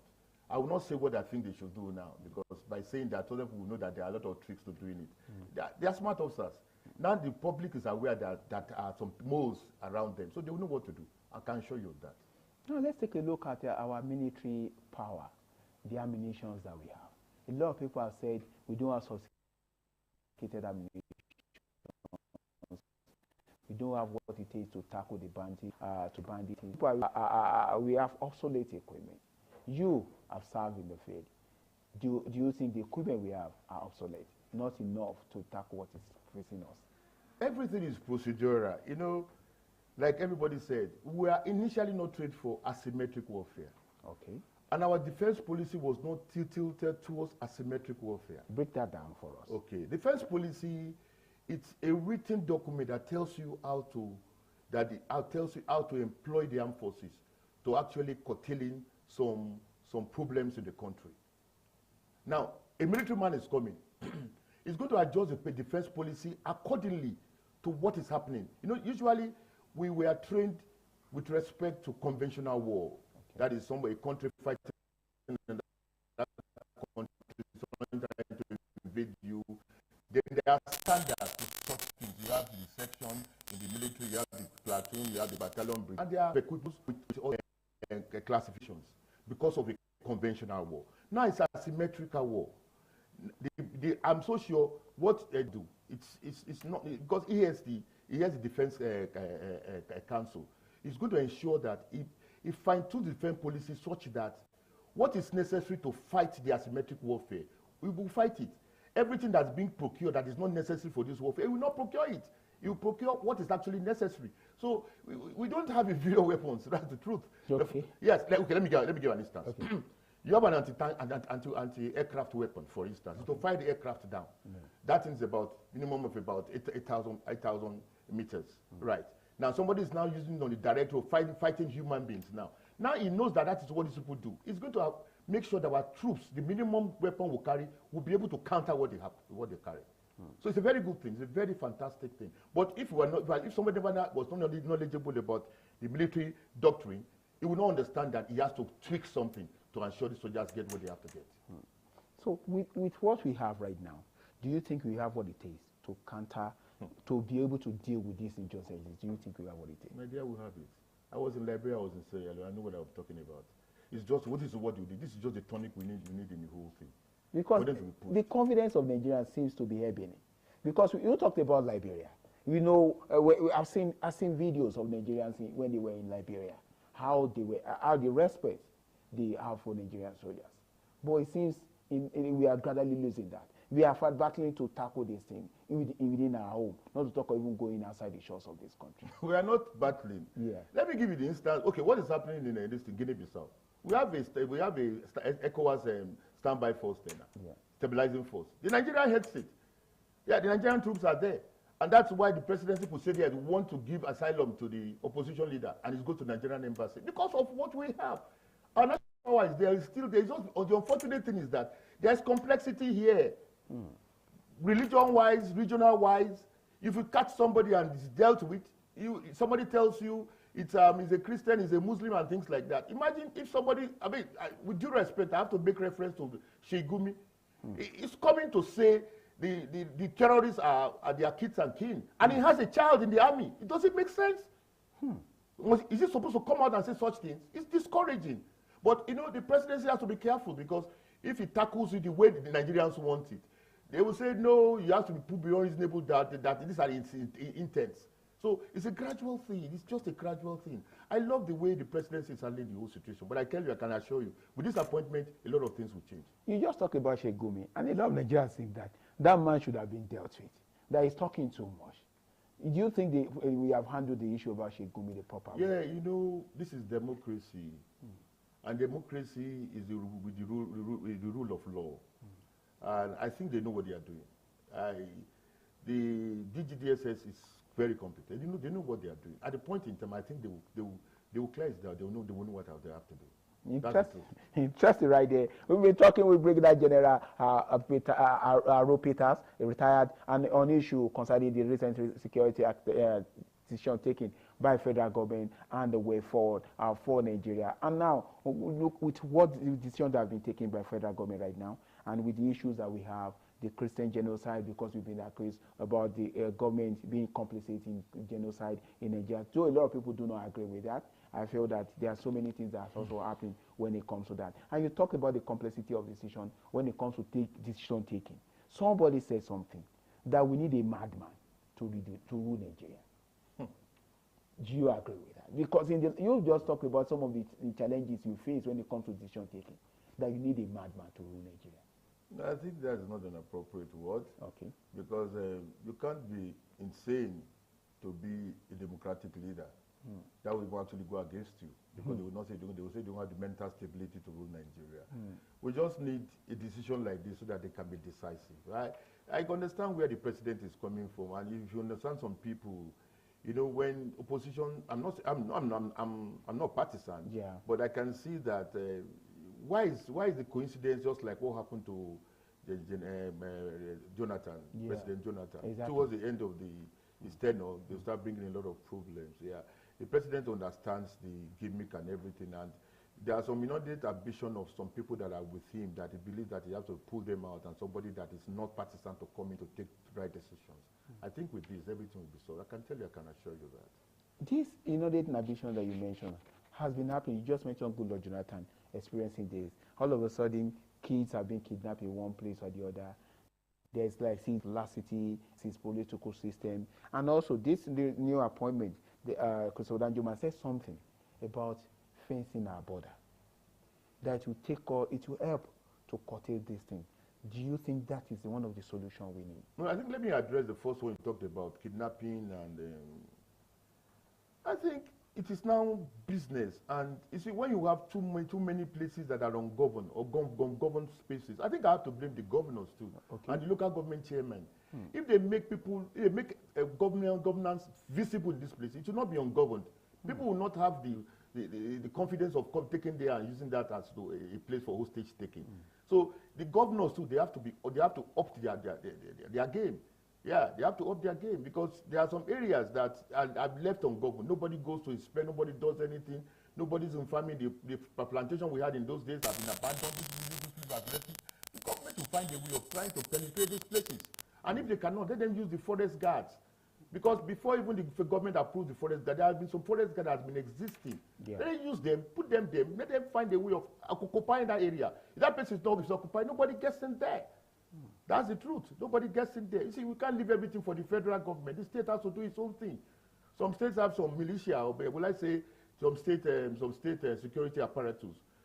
They can use that to occupy those places and do what they have to do needful. And every time everybody comes to brief them about the state of affairs in the forest areas, these things won't happen. That's the one. Yeah. The aspect of, he has this idea by saying that we should fence. Even when you fence, somebody can break in and come in, thereabout. But you have to use, we can complement such fencing with ICT, thereabout. So that when there's a breach, there's what they call virtual fencing. When there's a breach, automatically it brings a signal, and they can see who is breaching and things like that.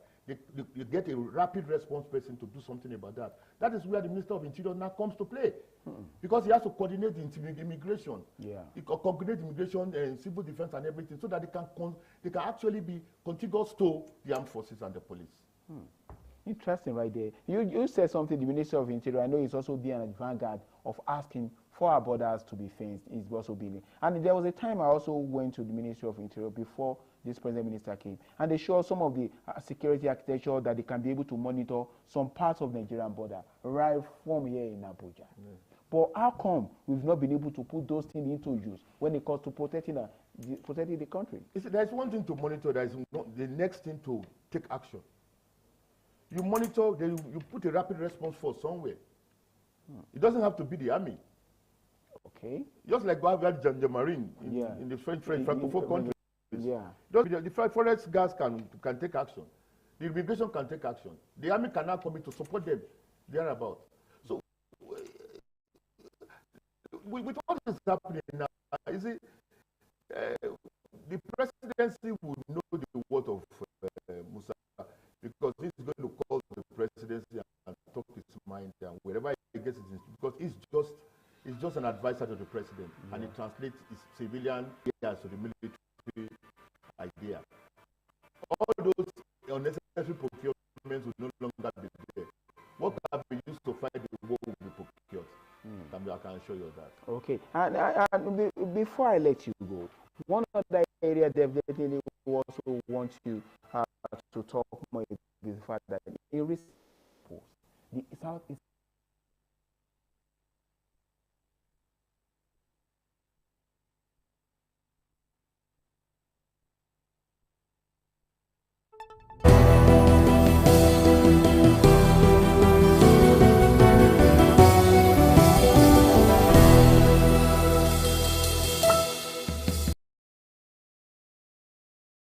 don't understand what is happening in the South. We talked about in America, the ITV, but I think it's more than that.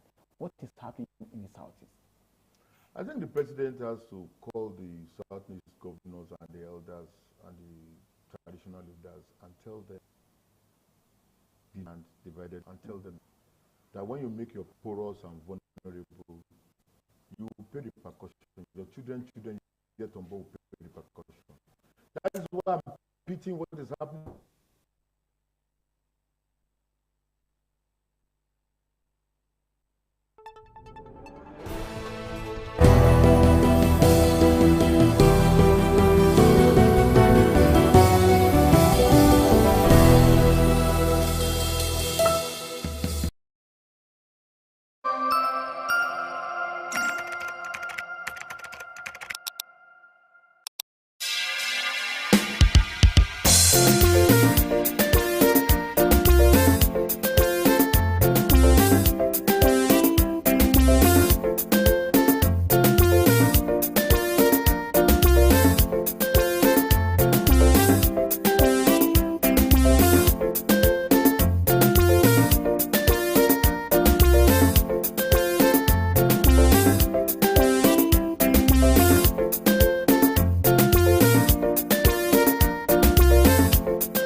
Source of livelihood. You know, the economy is not as easy as as you think. It's difficult.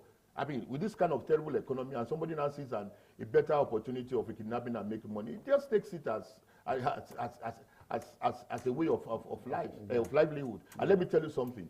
That one, there must be somebody sponsoring them because they need money to buy these arms and ammunition. They need somebody to bring them in. And it gives them that kind of thing. Go and do this for me. Give me a piece. I think so. That's what I'm thinking. I don't have a particular proof to that. But people have to find a way of ensuring that governance is felt in everywhere in the state. And lastly, before I let you go, the government wants to do a massive recruitment into the Nigeria security apparatus. Do you think the confidence is high among Nigerians? Do you think Nigeria can say, let my children go into the army, let them go into police? Yeah, I think there has to be a way of remunerations and encouraging people to come there.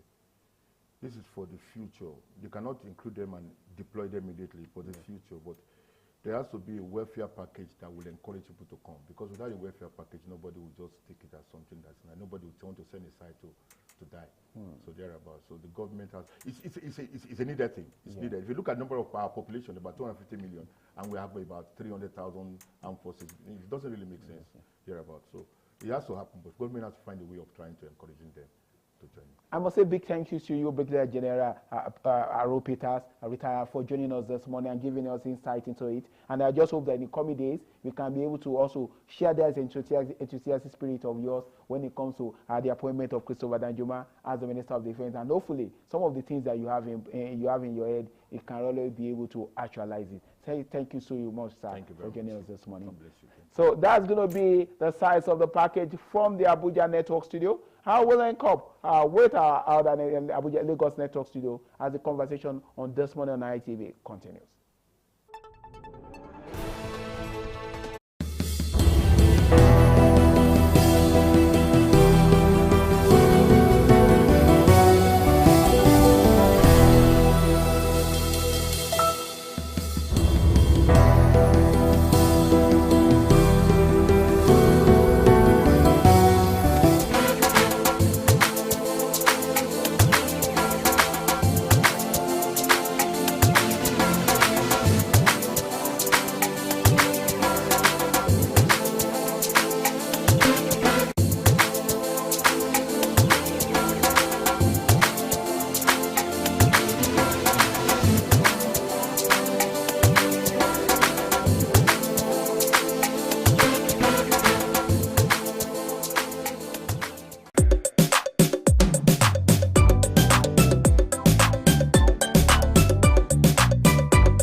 ITV, certainly the best.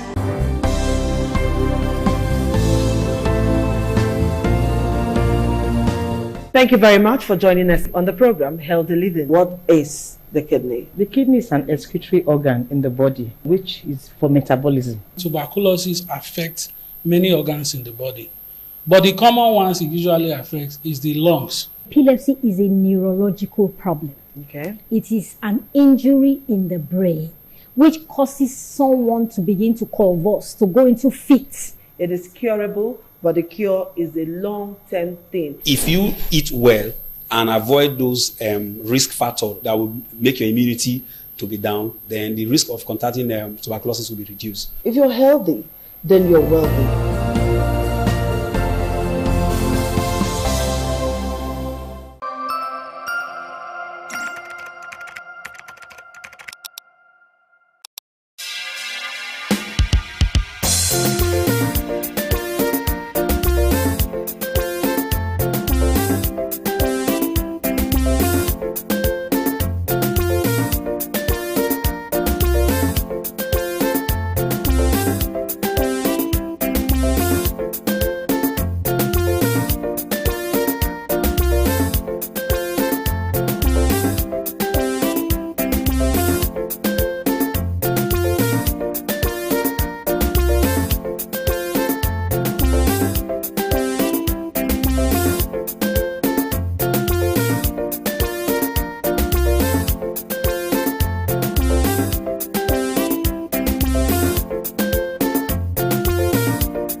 President.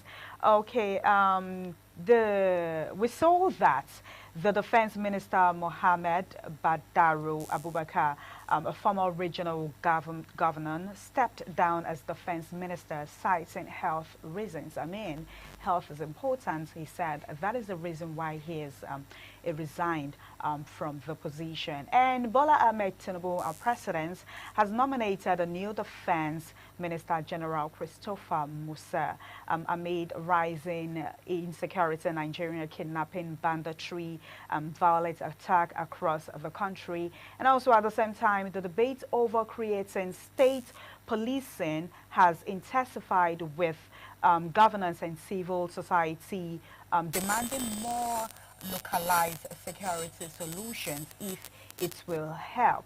Today, we ask the tough questions rather. Can new leadership and state, Dr. Victor Ohai, today, can new leadership and state level policing turn the tide against insecurity in Nigeria? What do you think? Of itself and by itself, new leadership may not just be enough. And I'll tell you why. While that is good, remember the buck doesn't stop with the new leaders. The buck stops with the commander-in-chief. You know, so there has to be a willingness from the very top. Everyone reads their body language from the president. Okay? And so if the president says, stop the criminals, but okay, let me use the past president, for instance. A man like Buhari, bless his soul. He was double speaking, stop the criminals, but his body language did say, don't touch my kinsmen, the Fulani men, where, you know, the herdsmen. So what can you do? Because you know that these are the aggressors, you know, not every Fulani man, I want that clear. I'm just saying those ones, the bandits who have been attacking and sacking villages. And then, you know, you want to go and he says to you, and he looks at, you know, in Nigeria, we know how to cut eye, as they say. So you say, go after them and you say, hey, Oga, there are people in the bushes here. This way. That's enough. You understand what I'm saying? So if the president, and I don't think he has a choice now anyway, because there's a marching order from Trump. And it's not just about Nigeria's president. Let's not pretend. Even the presidents of the biggest nations in the world are scared of America. So let's not pretend and talk about sovereignty here. They can desovereignize us if there's any language like that. If they want to scatter your country, they will scatter it. Nothing you can do, you make noise. They will destroy your country. They've done it in Libya. Libya was a very stable and very rich country. They did it successfully. They did it in Iraq. Today there's hardly a Somalia. You know, there are so many countries that if they want to, they will. So let us stop pretending. They have the power, the capability to do it. And so the president does not even have a choice. He has been given marching orders. Stop the genocide. Okay? For me, I use the word genocide. I'm not using the word Christian because every life, I will keep repeating, matters. Okay. You know? And so in appointing new service chiefs, I see some hope. I mean, not just service, I mean the new leadership, so to say. I see hope. Because the two people who were manning the defense ministry before are alleged to be sympathizers with the terrorists, you know. So they are alleged to be compromised. Even their own state governors, current state governors are accusing them, you know, are alleging that they were sponsors of bandits and all that, you know. So if that be the case, it will then be good riddance to rubbish. And I'm told that it's the Americans that insisted that they must be removed immediately. It's one down, one more to go. Okay?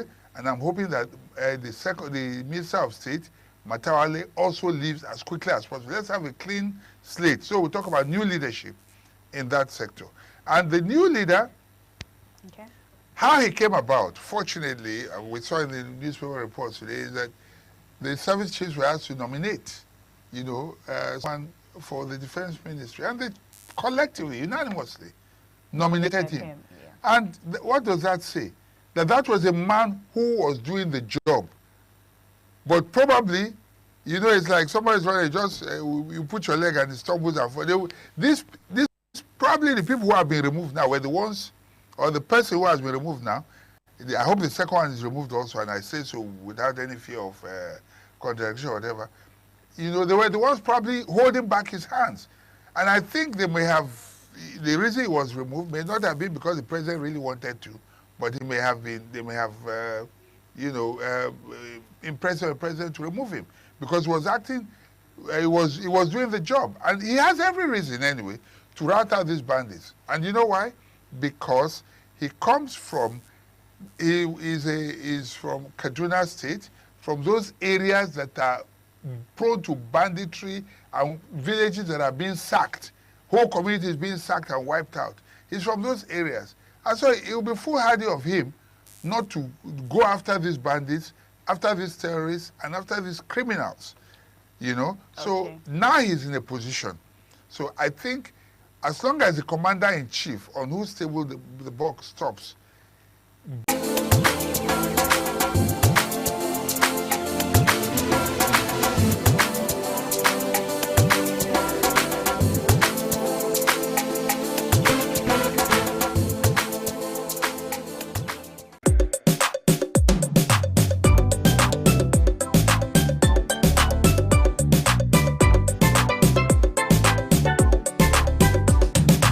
so that there will be food for the rest of us. So it is very, very important that we have a state of security, safety, so that we can practice and we can feed and we can run our businesses normally. I mean, the issue of insecurity is a major problem in Nigeria, and it needs to be tackled. Because yesterday we saw in Edo State, Ekpoma, where 3 persons were abducted. And also some persons that are traveling, you know, kidnapping, a couple of videos on the internet, kidnappers and all of that. I mean, I know that the president has, announced state of emergency and all of that. And let's talk about state policing. Let's talk about state policing. Do you think state policing will help at this point? I think it would. Let me be honest with you. I'm from Fuga, or call it Fuga City, in Edo State, proudly so. But I can't go back home now. Not because Fuga is not safe, but because between Benin, where the airport is, and Fuga, you just talked about airport, I have to pass through that place. Yeah, exactly. You know, the roads are bad, and then there are kidnappings along the way. Bro, if we had a spare life, it's okay. But when you don't have a spare life, you don't want to gamble with the only one you have. Whereas flying is no longer an option, but at the same time, there are places where I can't afford a helicopter. You understand what I'm saying? At least not now. Maybe sometime in the future, and I hope to. And anybody who doesn't like it, then too bad for them. But when I can afford a helicopter, then I can go straight to my village, you know, go over. But should it be like that? Why should some people be able to have the privilege of using helicopters and then others will be subjected to bad roads and insecurity along the way? That's not an option. The roads should be good enough for every one of us to use. It should be safe enough for every one of us to use. But that is not the present state of things. I mean, when I saw... So in talking about state police, sorry, okay. just to be able to speak to that, I think it will be very important because you know why? With the state police, you have locals who are hired. The vigilant people who are, as you call them, vigilantes, you know, who are now manning the bushes and all that, will be empowered. They will be employed properly. Okay. They will be armed legally. They will force, you know, under the protection of the law. They will have full license to go after criminals in the bushes. You know, they know the area. But right now, you can't be going with sticks and cudgels. You cannot be going when you are not, you know, it's like you are not empowered. But by then, by Jove, these guys will be routed out.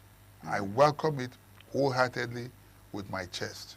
Yeah, also, let's talk about, there are also some persons coming out on the internet saying, why do governments not just legalize, you know, guns for citizens, everyone, so at least we'll be able to defend ourselves? The reason for that is because people have lost confidence in government. Not every country allows. Okay, in the UK, you don't have, you're not allowed to carry guns or even in Germany, I'm using other advanced economies. But because there is a country, there is, what do you call it now? There is a government that is able to protect its people. When you call the police, they respond immediately. Okay? If a criminal commits an offense, the whole apparatus of state will be out on the street going after that one person. America is a different kettle of fish altogether. Those guys love their guns, But if you allow that in Nigeria, there's enough madness here. People will misuse it. I think so, to a large extent. If the police do their job, if government protects citizens, we may not need it. But if they don't, then obviously, at the end of the day, people may have to have themselves to protect themselves. Because we're already doing self-government everywhere. We provide boreholes, provide water for ourselves. You see generators everywhere. We're providing power for ourselves.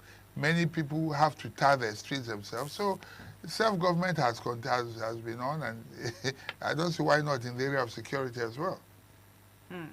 And Dr. Victor, there are a lot of speculations talking about the defense minister to just resign. Of course, they said health issues, that because of health issues, and a lot of persons are saying, are we sure it's because of his health? Health is important. If he's not fine, it's his body, right? He knows he's not fine. He would want to take care of himself and step down. A lot of persons are saying, is it because of the insecurity issue? The president declaring state of emergency, that with the security personnel, they need to put in work at this point. Is that the reason why he resigned? Or eventually, or probably because he's really not feeling well, according to him, his health? In a saner climate, where a person has shame and dignity, nobody needs to tell the Minister of Defense to resign. It's a failure. Under your watch, 200 and something school kids are kidnapped. Another set of students are kidnapped. These things are happening every day. Is that not enough for anybody to resign, if you have any shame at all? That's a sign of failure already. So you don't think it's his health? Health what? What is not healthy is the state of Nigerian security. So if he resigns on the ground, I think it's just safe landing, just to save face. I'm sure they must have drafted a resignation letter for him and say, just put him at your there. We'll let you go. But whether or not, you can use any name for it. We have seen recent examples. When they wanted to change the chairman of APC, Ganduje, you think he was happy to leave? They just say, okay, just come out, sign, say na health, and we will allow you go. And so health is now a good reason. It's okay. Let them go and take care of their health. It's whatever it is. They say, how do they put it? There's a proverb. You can eat yam because of oil, or oil because of yam. The important thing is that you have eaten yam and oil. So whether you call it health or whether you call it whatever, the important thing is good riddance to bad rubbish. He should have left long before now. So you think this new defense minister that has been nominated, you think he would do better? I will always go back to what I've always said. The president and commander-in-chief willing. Okay? So, but I think that he doesn't even have a choice. He will perform. The American a mandate or an ultimatum. The president does not have a choice. Neither does the defense minister. The criminals will have to find a new territory, not Nigerian territory anymore. Oh, okay. I want us to talk about how important is military experience versus political leadership in handling national security. Okay, so the military are trained for war, to fight. Okay? The people they are confronting are also fighters. Okay. Quote unquote, excuse my language, but bloody civilians don't understand war. If you understand what I'm saying. So when the military come and they are talking about what you call it, tactics and all the strategies that they want to use, it may be beyond the civilian. And not only that, see, As a Minister of Defense, if you are, when the service chiefs come and say, sir, we need this, we need that, you cannot come and lie to a military defense minister, because he would know. When you come, you say, we need money for this. In my business, in the other area where I practice, we talk about selling color bars. That's like selling things to the ignorant. When you're not ignorant, they come and say to you, we need so much million. In the theater of war, there's a problem here, this, that, we need money for this. The guy will say, what exactly are you talking about? But for a civilian, he's like, really? So they say if we don't do this, this will happen. You can't do that to a military Minister of Defense. He knows. Because he has ideas. Not just idea. The guy is, within 30 days, he left in less than a month and a half. He was already back. So, he's very current. Very, very current. He knows what the situation is right now. Because it's barely 30 days of his living. Yeah. He knows what the situation is everywhere. He's on top of it. The only difference is that now he's in a position to take policy decisions. He was not in the past. In the past, he was only to implement as Chief of Defense Staff. But right now, he's in the policy-making position where he now decides what policies, should go. When you call, it's okay, this we have to do, this we have to do. He now knows, he can tell them, and he has the respect of these people. I don't know if the former Minister of Defense had respect. The military just look at it and say, this don't know what we're talking about. You can't say that about the new man. That's the difference.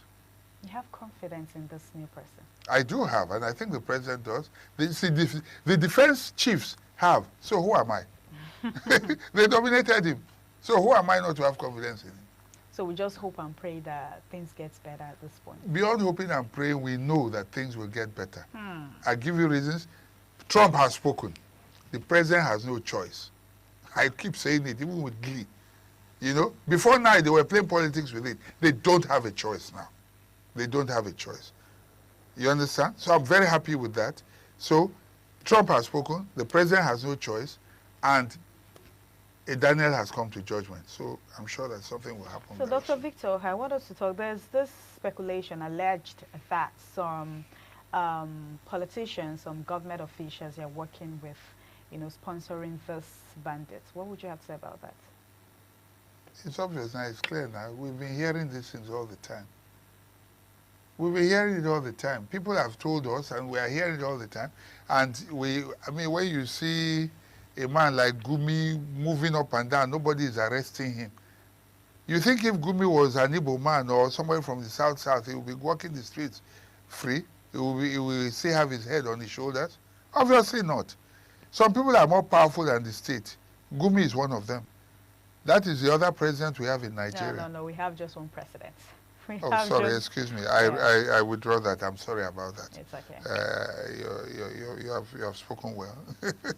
Yeah, but but yes, Gumi should not be walking the streets free, strutting about like he's some untouchable, But that's not just him. There's so many others like that. You keep hearing them say, we know who these criminals are. We know where these criminals are.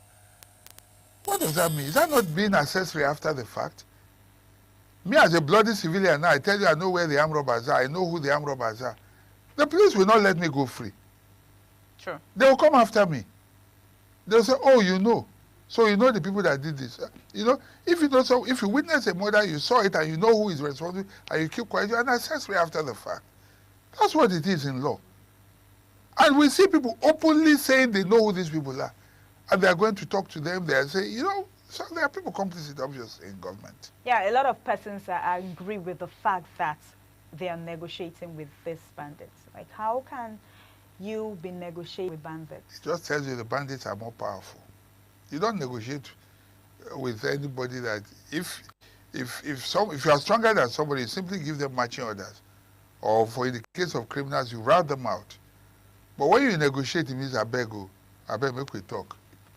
It means you are afraid of them. It means they have defeated you. Let us admit it. There's a failure. Okay? And it means the bandits are stronger. That's why we're negotiating. Otherwise, why would we negotiate with terrorists? For what? So now that we have a new defense minister, do we still need the U.S. to come help us? Yes, sir. We need that oversight, because before now, we were not doing what we were supposed to do. I keep saying it because the buck stops at the president's desk. Before now, it didn't matter to him so much. Now you can see all the things that are happening. Why did he have to take the American president? So if he takes the American president for him to continue to do the right thing, I keep saying it, that the best thing to happen to this administration is Trump's tweet. Because otherwise things would have just continued and it will make the president more and more unpopular. But now he can begin to take steps that will make him popular and strengthen him. So he should be thanking Trump for what happened. So what lesson, Dr. Victor, from past security initiative can Nigeria apply to ensure real impact this time? What? Come again? I said, what lesson, from the past security initiative can Nigeria apply to ensure real impact this time? I don't think there's anything to learn from the past. This new mandate that Trump has given us, we should grab it with all our hands and use it. Because if we were to rely on the past, we failed in the past. We couldn't nail this for well over 15 or almost 20 years. We've been fighting terrorists. So there's nothing to learn from the past. If anything to learn is to say not to do it the way we've been doing it before. We have to do things differently now, okay? And we have to confront these people frontally, wipe them out, because they are killing people every day. You cannot be negotiating with terrorists. So if there's anything to be learned at all, it is to say, do not negotiate with them. Go after them to a point where they start begging. They'll be the ones to be saying, please, let's negotiate. Not for us to say we want to negotiate with them. They should be the ones begging and saying, please, let's talk peace. Let's put them in a position where they'll go on their knees and say, okay, no, please, enough. Let us, okay, we are ready to surrender. Let us make peace. Now we're the ones saying, please, we want to negotiate. Let's talk peace. Let's reverse it. We saw a statement of the former president of Nigeria, Obasanjo, where he said that insecurity did not just start now, even during his time that they've been insecurity. But it was curtailed. He curtailed it very effectively. Did you feel any form of insecurity at the time? It wasn't like as bad as this. Yeah, but when you condone, you're playing politics with criminals, even criminals in the administration who are backing this, what do you expect? So fifth column is that, Jonathan talked about. He said there were enemies within his own government. If you know them and you are negotiating, because you want a second time, you are busy petting them, what do you expect? That's what government should not do. Don't negotiate with them. Deal with them and remove them. And if you have identified them, they talked about known sponsors of terrorism. The names I saw now, I didn't see any of the names that I expected. They're just putting people in bureau de change, probably because they're exchanging money and all that. The real criminals have not been touched. They appear to be untouchable. Until we begin to go after them, things might remain the same. So if there are any lessons we learned, it's to do things differently. We need to do things differently in Nigeria. Yes. Okay, with all this insecurity problem, all these insecurity issues or wahala, let me use that word, that we've been seeing currently, do you think our President Bola Ahmed Tinubu, will still stand a chance for 2027 election? It's in his hands. It's in his hands. He can do right by the people in the time left. Let him cooperate with Trump and empower Musa to go after these criminals and terrorists. If he does that, if he can just solve that alone, economic prosperity is given. Because where there is security, the economy will thrive. And when the economy thrives, people will be happy with him. He doesn't even need to rig. People will vote for him. But if that does not happen, I don't know. I mean, to tell you how worse the issue of insecurity is, people in diaspora, I mean, Nigerians abroad, they're even scared to come home. Me that I'm here, do I have the confidence to go to my village? I just told you I don't have, not because my village is okay. Very okay. We have a very good security service in my area.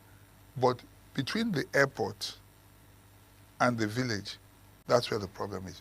Bad roads, You can't even escape because the roads are bad. So if they come after you, you can't even run because the roads are bad. Okay? So bad roads and the insecurity along the corridor. So who wants to risk his life? I don't have a spare life. Everybody is scared. I would just hope and pray So that the diasporans won't even things come.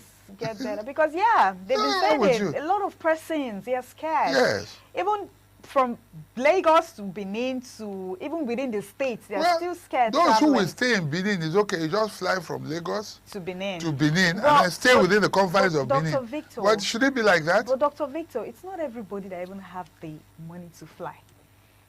And people want to. Have you heard what the flights are this December? They're going north of 300,000 for. I mean, just even one-way tickets. It's crazy. That's a lot. Yeah. I mean, this point that the insecurity and even that is still cheaper than ransom, as they say. Yeah. I overheard somebody. She was like, "It's better. I take flights even though it's expensive. I mean, it's better. It's okay for me compared to ransom. Yeah, paying 50 million, 30 million. Exactly. I mean, let me just take the flight. Yes, and you are not even guaranteed to come home after paying that money. You see many who have paid and still died, that's really, and they're still killed. So that's really sad. So it's pathetic. It's sad. Very pathetic. That's really sad. Some persons, they're like, even though we even have the money to book flights, what about the persons that cannot book flights? I would advise at this point the Nigerians, stay where you are, don't travel, I know some persons want to travel for Christmas and all of that, but with the way the issue of insecurity is in Nigeria, it is a major problem. Just try to stay where you are. My mom called me. She was like, please don't come home. I said, I can't even come. Because of work. Yes. She's scared. Everybody is scared. The people that they kidnapped in Epoma, they were actually in their house.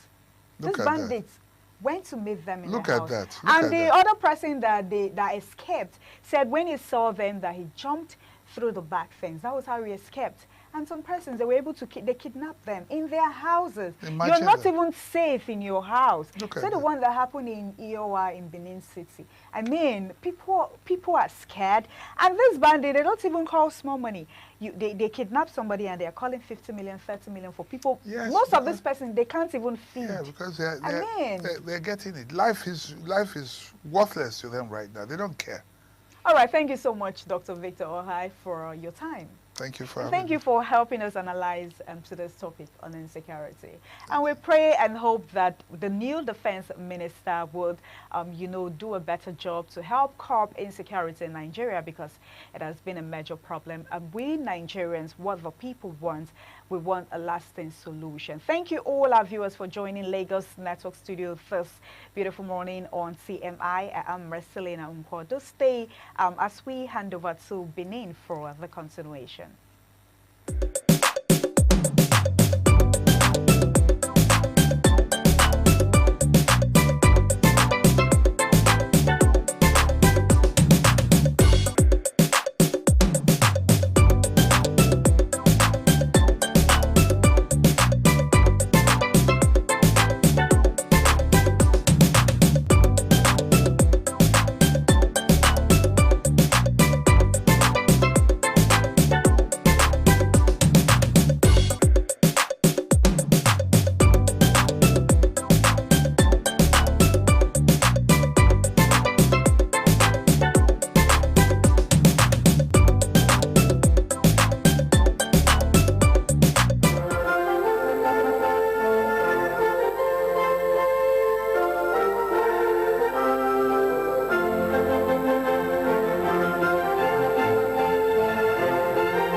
The news update at 9:30. My name is Evan Sunokogie.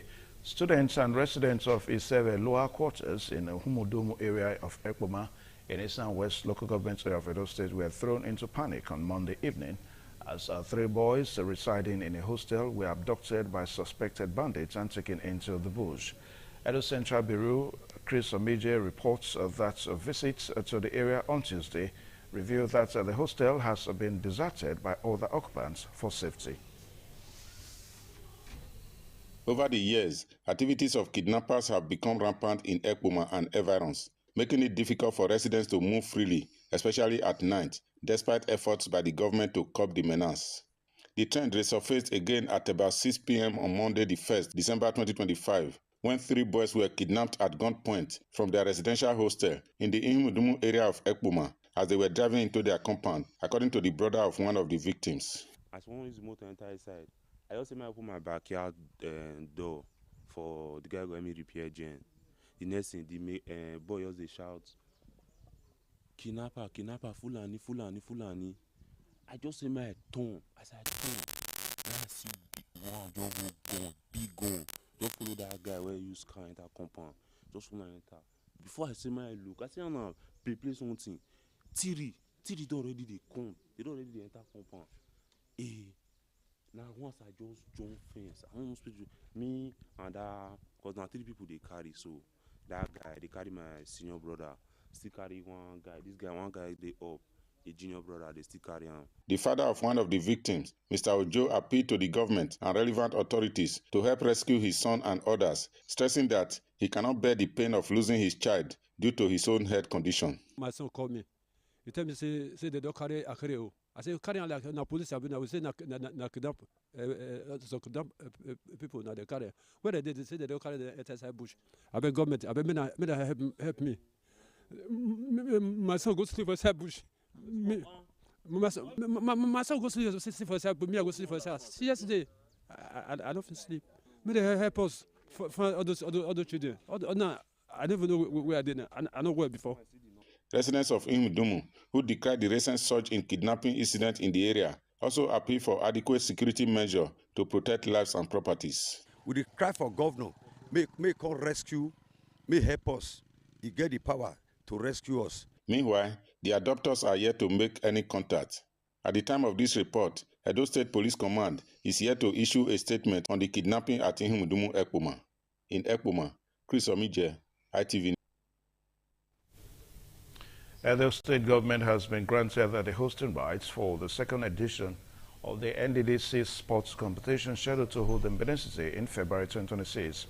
The state governor, Senator Modo Bebulo, while accepting the hosting rights, appealed for the intervention of the NDDC in the rehabilitation of road infrastructure across the state.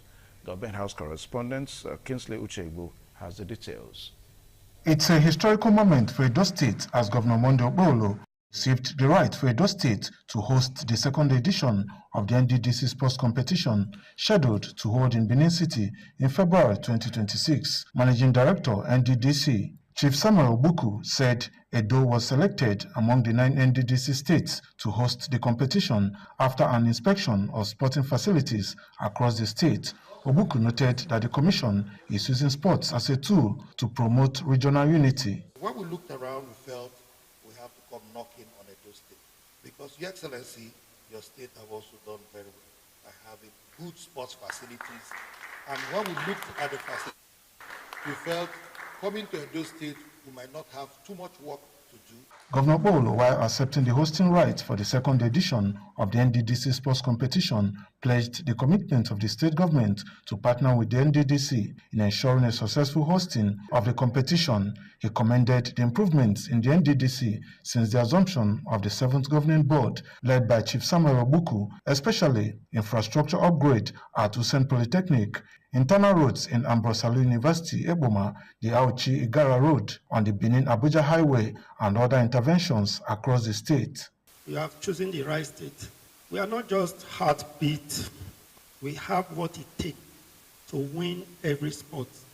I'm sure the one you hosted last year, we brought you our 3rd 11, but we are going to release our 1st 11 now. Chairman Edo State Sports Commission, Amadine Desmond Nabulele, assured that Edo State will take advantage of the opportunity to host a successful competition after the maiden edition held in Uyo, Akwa Ibom State in April 2025. Kingsley Uchebu, ITV News. In the meantime, the Edo State House of Assembly has received a letter from the Federal Road Maintenance Agency in response to their appearance request and question on existence. Assembly correspondent Joy Obaisiagmo reports. Edo Assembly witnessed significant development during Tuesday's plenary session as the Speaker, Right Honorable Blessing Agbebako, informed lawmakers about a letter from the Federal Roads Maintenance Agency stating that they would not be able to appear before the Assembly until mid-January. This comes in response to the House's request for FEMA to clarify their existence and activities in Edo State. I just want to inform the House that we received a letter from them. That letter that the agency will not be charged today to see us, that we should give them a date in the middle of January, that as a house represents our constituencies and want to be meaningful. We want to instruct those who are in charge to give good living, to make our people comfortable, to remind them of their duties if they are not acting up to their duties. That is what we did. And the sent us a letter to say, we will not be charged today, that we should give them the middle of January. By this letter, it means that FEMA is still existing. FEMA is still existing. They are not existing, they won't reply this letter. We thank God that they exist. Who waits the middle of January? So thank you very much. So let me hear From Benin, Joy Obaisiagmo, ITV News. In a renewed demonstration of representation and community engagement, the member representing Ovia Federal Constituency, Right Honorable Mosede Igbenedion, alongside key party stakeholders of Ovia Northeast, embarked on a series of visits across critical locations within her constituency on Sunday, including Iyowa community, Ovia Bridge, and at the University of Benin. According to Honorable Mosede Igbenedion, the visits were aimed at addressing rising issues and reaffirming her commitment to tackling security, environmental and infrastructural challenges affecting her constituents. Jola Adeojo reports.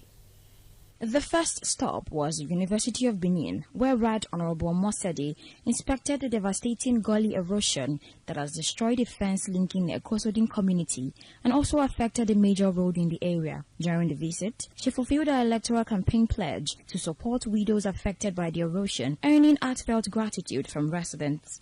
Let me thank Gabriela Mosede Igbenedion for around to check on one of the challenges facing Ekosodin, so we appreciate her. Continuing her oversight duties, the lawmaker visited Iyowa community to offer sympathy and solidarity following the recent bandit attack that unsettled residents. During the visit, she commiserated with affected families, assessed reported bandit hideouts, and assured the community that their concerns would be escalated to the Federal House of Representatives for legislative and security intervention. Community members expressed appreciation and urged consistent follow-up to restore peace in the area. As our Federal House representative, we are thanking you are here to really come to our aid.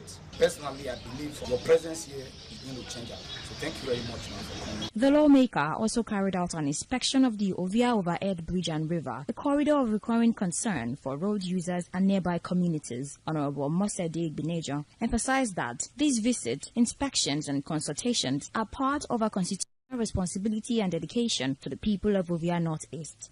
I had to come back home to come and see those issues, and of course to get proper pictures taken with, ensure that when I go back to give a report and follow up on it in Abuja, that I'll be able to give concrete evidence showing environmental damage that's taking place. Edo State is not isolated in what is transpiring across the whole country. I know that the president is doing everything he possibly can. My state governor is doing a tremendous job. He has taken it upon himself to implement very draconian measures when it comes to anyone caught in these acts. From Ovia Northeast, Jola Adeojo, ITV News. Away from that now, independent television and radio has again been commended for its unwavering commitment to strengthening Nigeria's creative industry and supporting the growth of the film sector in Edo State. The commendation came during a courtesy visit by the Association of Movie Producers, Edo State chapter, to the management of the station at its corporate headquarters on Airport Road in Benin City. Ofurea Neto reports. Chairman of the Association of Movie Producers, Edo State Chapter, Derek Osaro Igbinakenzwa, led the delegation and appreciated ITV Radio for its long-standing support to Edo filmmakers. He said many Nollywood careers were nurtured by the station and noted that the association seeks stronger synergy ahead of its annual events to honor astounding contributors to the creative sector. Managing Director, Engineer Elvis Obaseki, with his impact in the industry, which have been felt by us, we saw the need to award him as one of the outstanding people that have stood with our association and organization over the years. Responding, the Managing Director, ITV Radio, Engineer Elvis Obaseki, who described the Nollywood as his primary constituent, reaffirmed the station's openness to collaborations, content partnerships, and monetization opportunities that will help producers expand their reach. In terms of content, we have it. And I'm happy now that we can now stream and make money from digital and social media sources. Your movies are on different folders. If you don't have most of them on YouTube, we'll look for a way to gently monetize them. Also speaking, the Provost of the Directors Guild of Nigeria, Edo State Chapter, Andrew Sawawu, appreciated the management of ITV Radio for what he described as an open door to the future. Thank you for giving us this another warm opening. Bring your content to give you a window to do more things. We thank you so much. Doors to the future can be opened, and you just opened the one right now. Among management staff present were the Executive Director of Finance and Administration, Lady Celerina Ujomo, the Director, Independent Radio, Dr. Dan Omozusi, General Manager, Commercial Services, Mrs. Odum Balogo, and Deputy General Manager, Program Division, Dr. Sonny Duke Okosun, among others. From Benin, Ofure and Neto, ITV News. Nigeria's premier private university, Benedict University Okada, has held its maiden edition of induction and oath-taking ceremony for newly graduated engineers, marking a significant milestone for the new graduates. Pius Nsoro reports that the event was filled with excitement and gratitude as the inductees, parents, and the university management expressed their appreciation to God for a successful ceremony. To be accountable for my actions and decisions. The Registrar Council for the Regulation of Engineering in Nigeria, Professor Okorie Uche, represented by Engineer Stanley Abohi, administering oath on the inductees, therefore crowning the graduates' years of hard work and dedication to their studies. The Vice-Chancellor, Igbenedion University Okada, Professor Lawrence Ezemoye, described engineers as master architects of tangible progress and urged the new graduates to uphold the ethics of their profession and contribute to the growth and development of Nigeria. We are releasing another chunk of well-trained engineers that will join other engineers in the nation to provide lasting solutions to our daunting challenges. In an induction lecture titled The Strategic Roles of Engineers in Advancing National Development Amid Insecurity and Economic Challenges, a guest speaker, Engineer Solomon Enogase, described engineering as a special calling to build, construct, and create.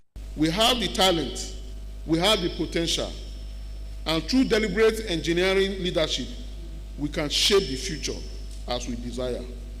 Earlier, the Dean, General Abdulsalami Abubakar College of Engineering, IUO, Professor Roland Azinke, said the future of the inductees is bright. He urged them to step forward with confidence, adding that IUO stands proudly behind them. The president of Koran, Professor Sadiq Zoba Abubakar, was represented by Professor Sonny Onohaibi.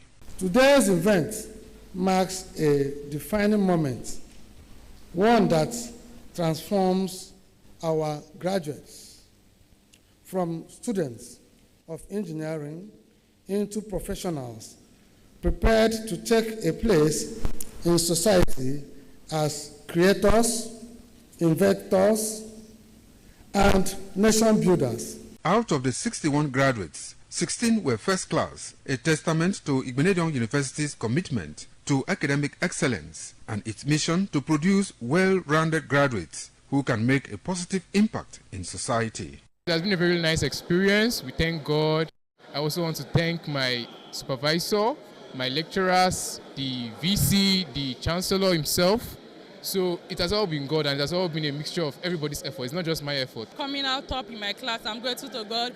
I'm grateful to my parents, my lecturers, and the school in general. Thank you, College of Engineering. I want to express my gratitude to the Chancellor of this university, Chief Sir Dr. Gabriel Osawa Igbinedion, who has brought this to our domain, this great citadel of learning.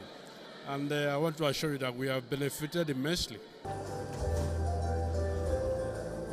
The induction ceremony was not just a celebration of the graduates' achievement, but also a reminder of their responsibility to serve humanity.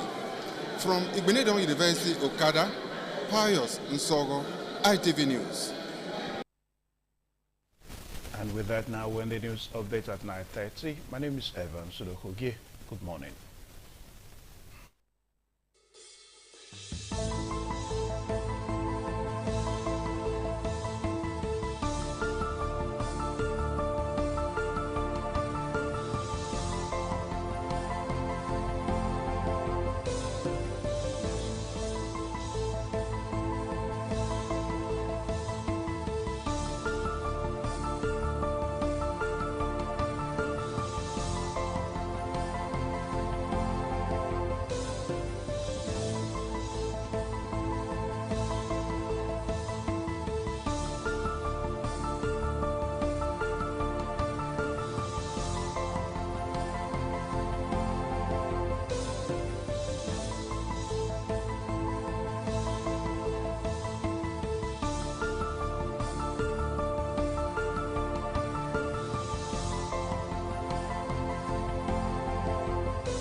ITV, certainly the best.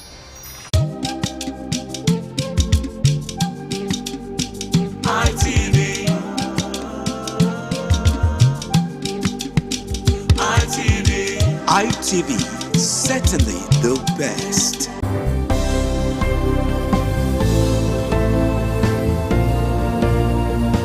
Thank you very much for joining us on the program, Healthy Living. What is the kidney? The kidney is an excretory organ in the body, which is for metabolism. Tuberculosis affects many organs in the body, but the common ones it usually affects is the lungs. Epilepsy is a neurological problem. Okay. It is an injury in the brain, which causes someone to begin to convulse, to go into fits. It is curable, but the cure is a long-term thing. If you eat well and avoid those risk factors that will make your immunity to be down, then the risk of contracting tuberculosis will be reduced. If you're healthy, then you're wealthy.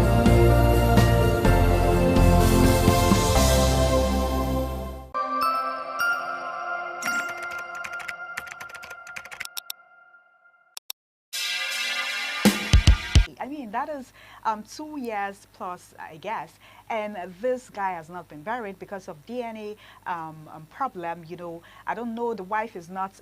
The wife has not agreed to go conduct the DNA test, and a lot of people, a lot of speculation saying if the child is Mohbad's child, so why are you taking time to go for DNA test? You know, it has been an issue since 2023, conducting DNA tests, the wife not going to conduct DNA tests, and all of that. And shockingly, Mohbad has still not been buried. I mean, since 2023, September 12, he still hasn't been buried. And this particular video has got a lot of people talking, and of course, a lot of reactions from different persons stating the reason why the fight to bury the son. I mean, the guy has died since 2023. He needs to rest in peace. You know, different persons with their different reaction. But before we go to the reaction, take a look at the video. Yeah, today is the DNA court case. So we are here now. This is exactly 9 o'clock. My lawyer is here. I'm telling the whole world that this is the most important thing, and this is exactly what is delaying the burial of Mohbad. After the DNA done, so we can now move on to burial aspects. This is really, really sad. I mean, it's been a long time. This guy needs to rest in peace. Okay, let's take a look at people's reaction about this particular video. This person said, Dami says, how does DNA relate to burying Mohbad? This is your own child. Bury him and let his soul rest in peace. Whatever issues you have with Wumi or the DNA can be handled afterwards. I am honestly at shame of Mohbad's father. Interesting. Let's take a look at another reaction. The odd thinker said, I stand with this man at this point. DNA must be conducted to allow them to have closure.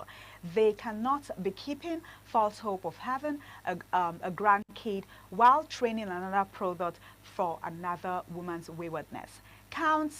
Court should compel this lady running from pillar to post to avoid DNA tests. The unconfirmed report stated she has done it twice, and the report confirmed her worst fear. Interesting. Let's take a look at another reaction. Ambi says, I don't want to sound insensitive, but if I were in his shoes, I would have buried my child by now. I doubt if he will get the justice he seeks. Let's take a look at another reaction. Ivy says, what is even so hard in this DNA that they have been dragging this girl to do for how many years now? The more you refuse to do DNA, the more the boy father will keep insisting. Interesting. This other person, Baba Fela, says, if you attack Mohbad's dad under this post, God will punish you. It deserves to ask for a DNA test. If Wumi is innocent, DNA shouldn't be a problem. Wumi is obviously hiding something. Interesting.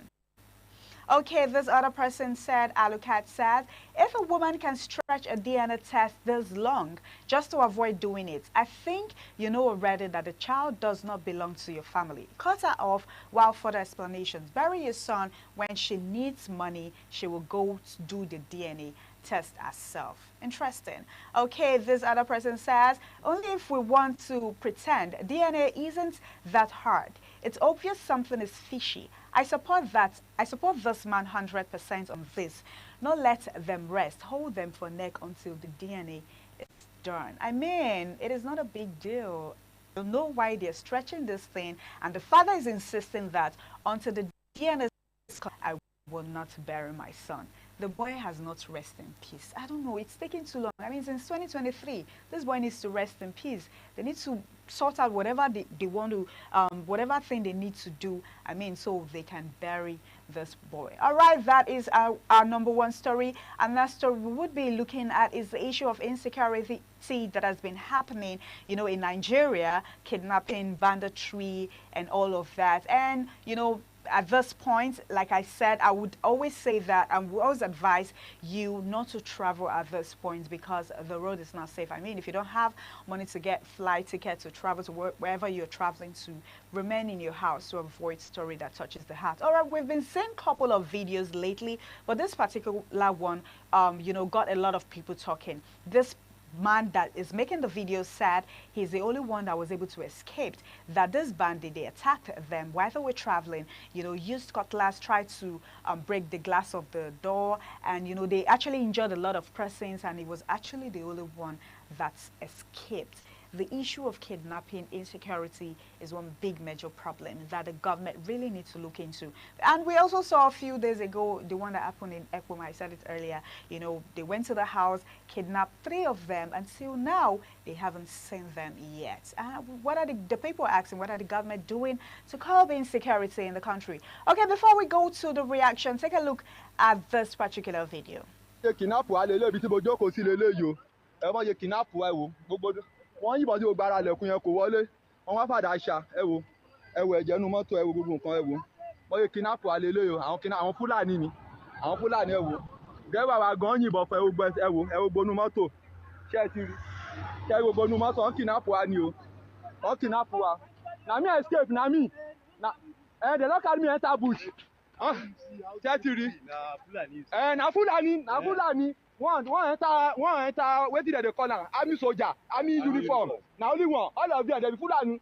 They shoot this glass wey no enter. Now they gonna use their all those Fulani cutlass. They gonna cut am. Na here me I sit down. They rapid everybody inside motor. Now they gonna carry us go inside bush like this. Now like this they carry us enter. And they carry us enter bush like this. Now me, now I run.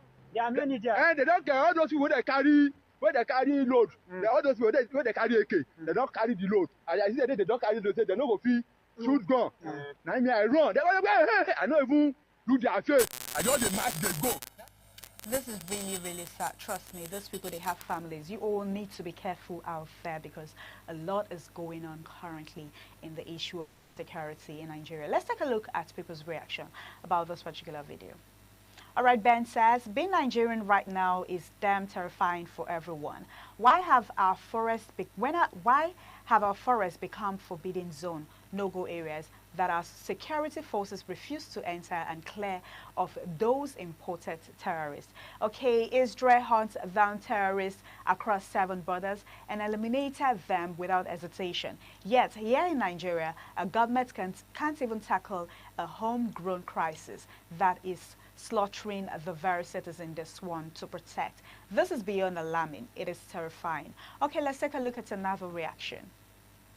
Maza says, the time that APC played propaganda with insecurity and the economy is over.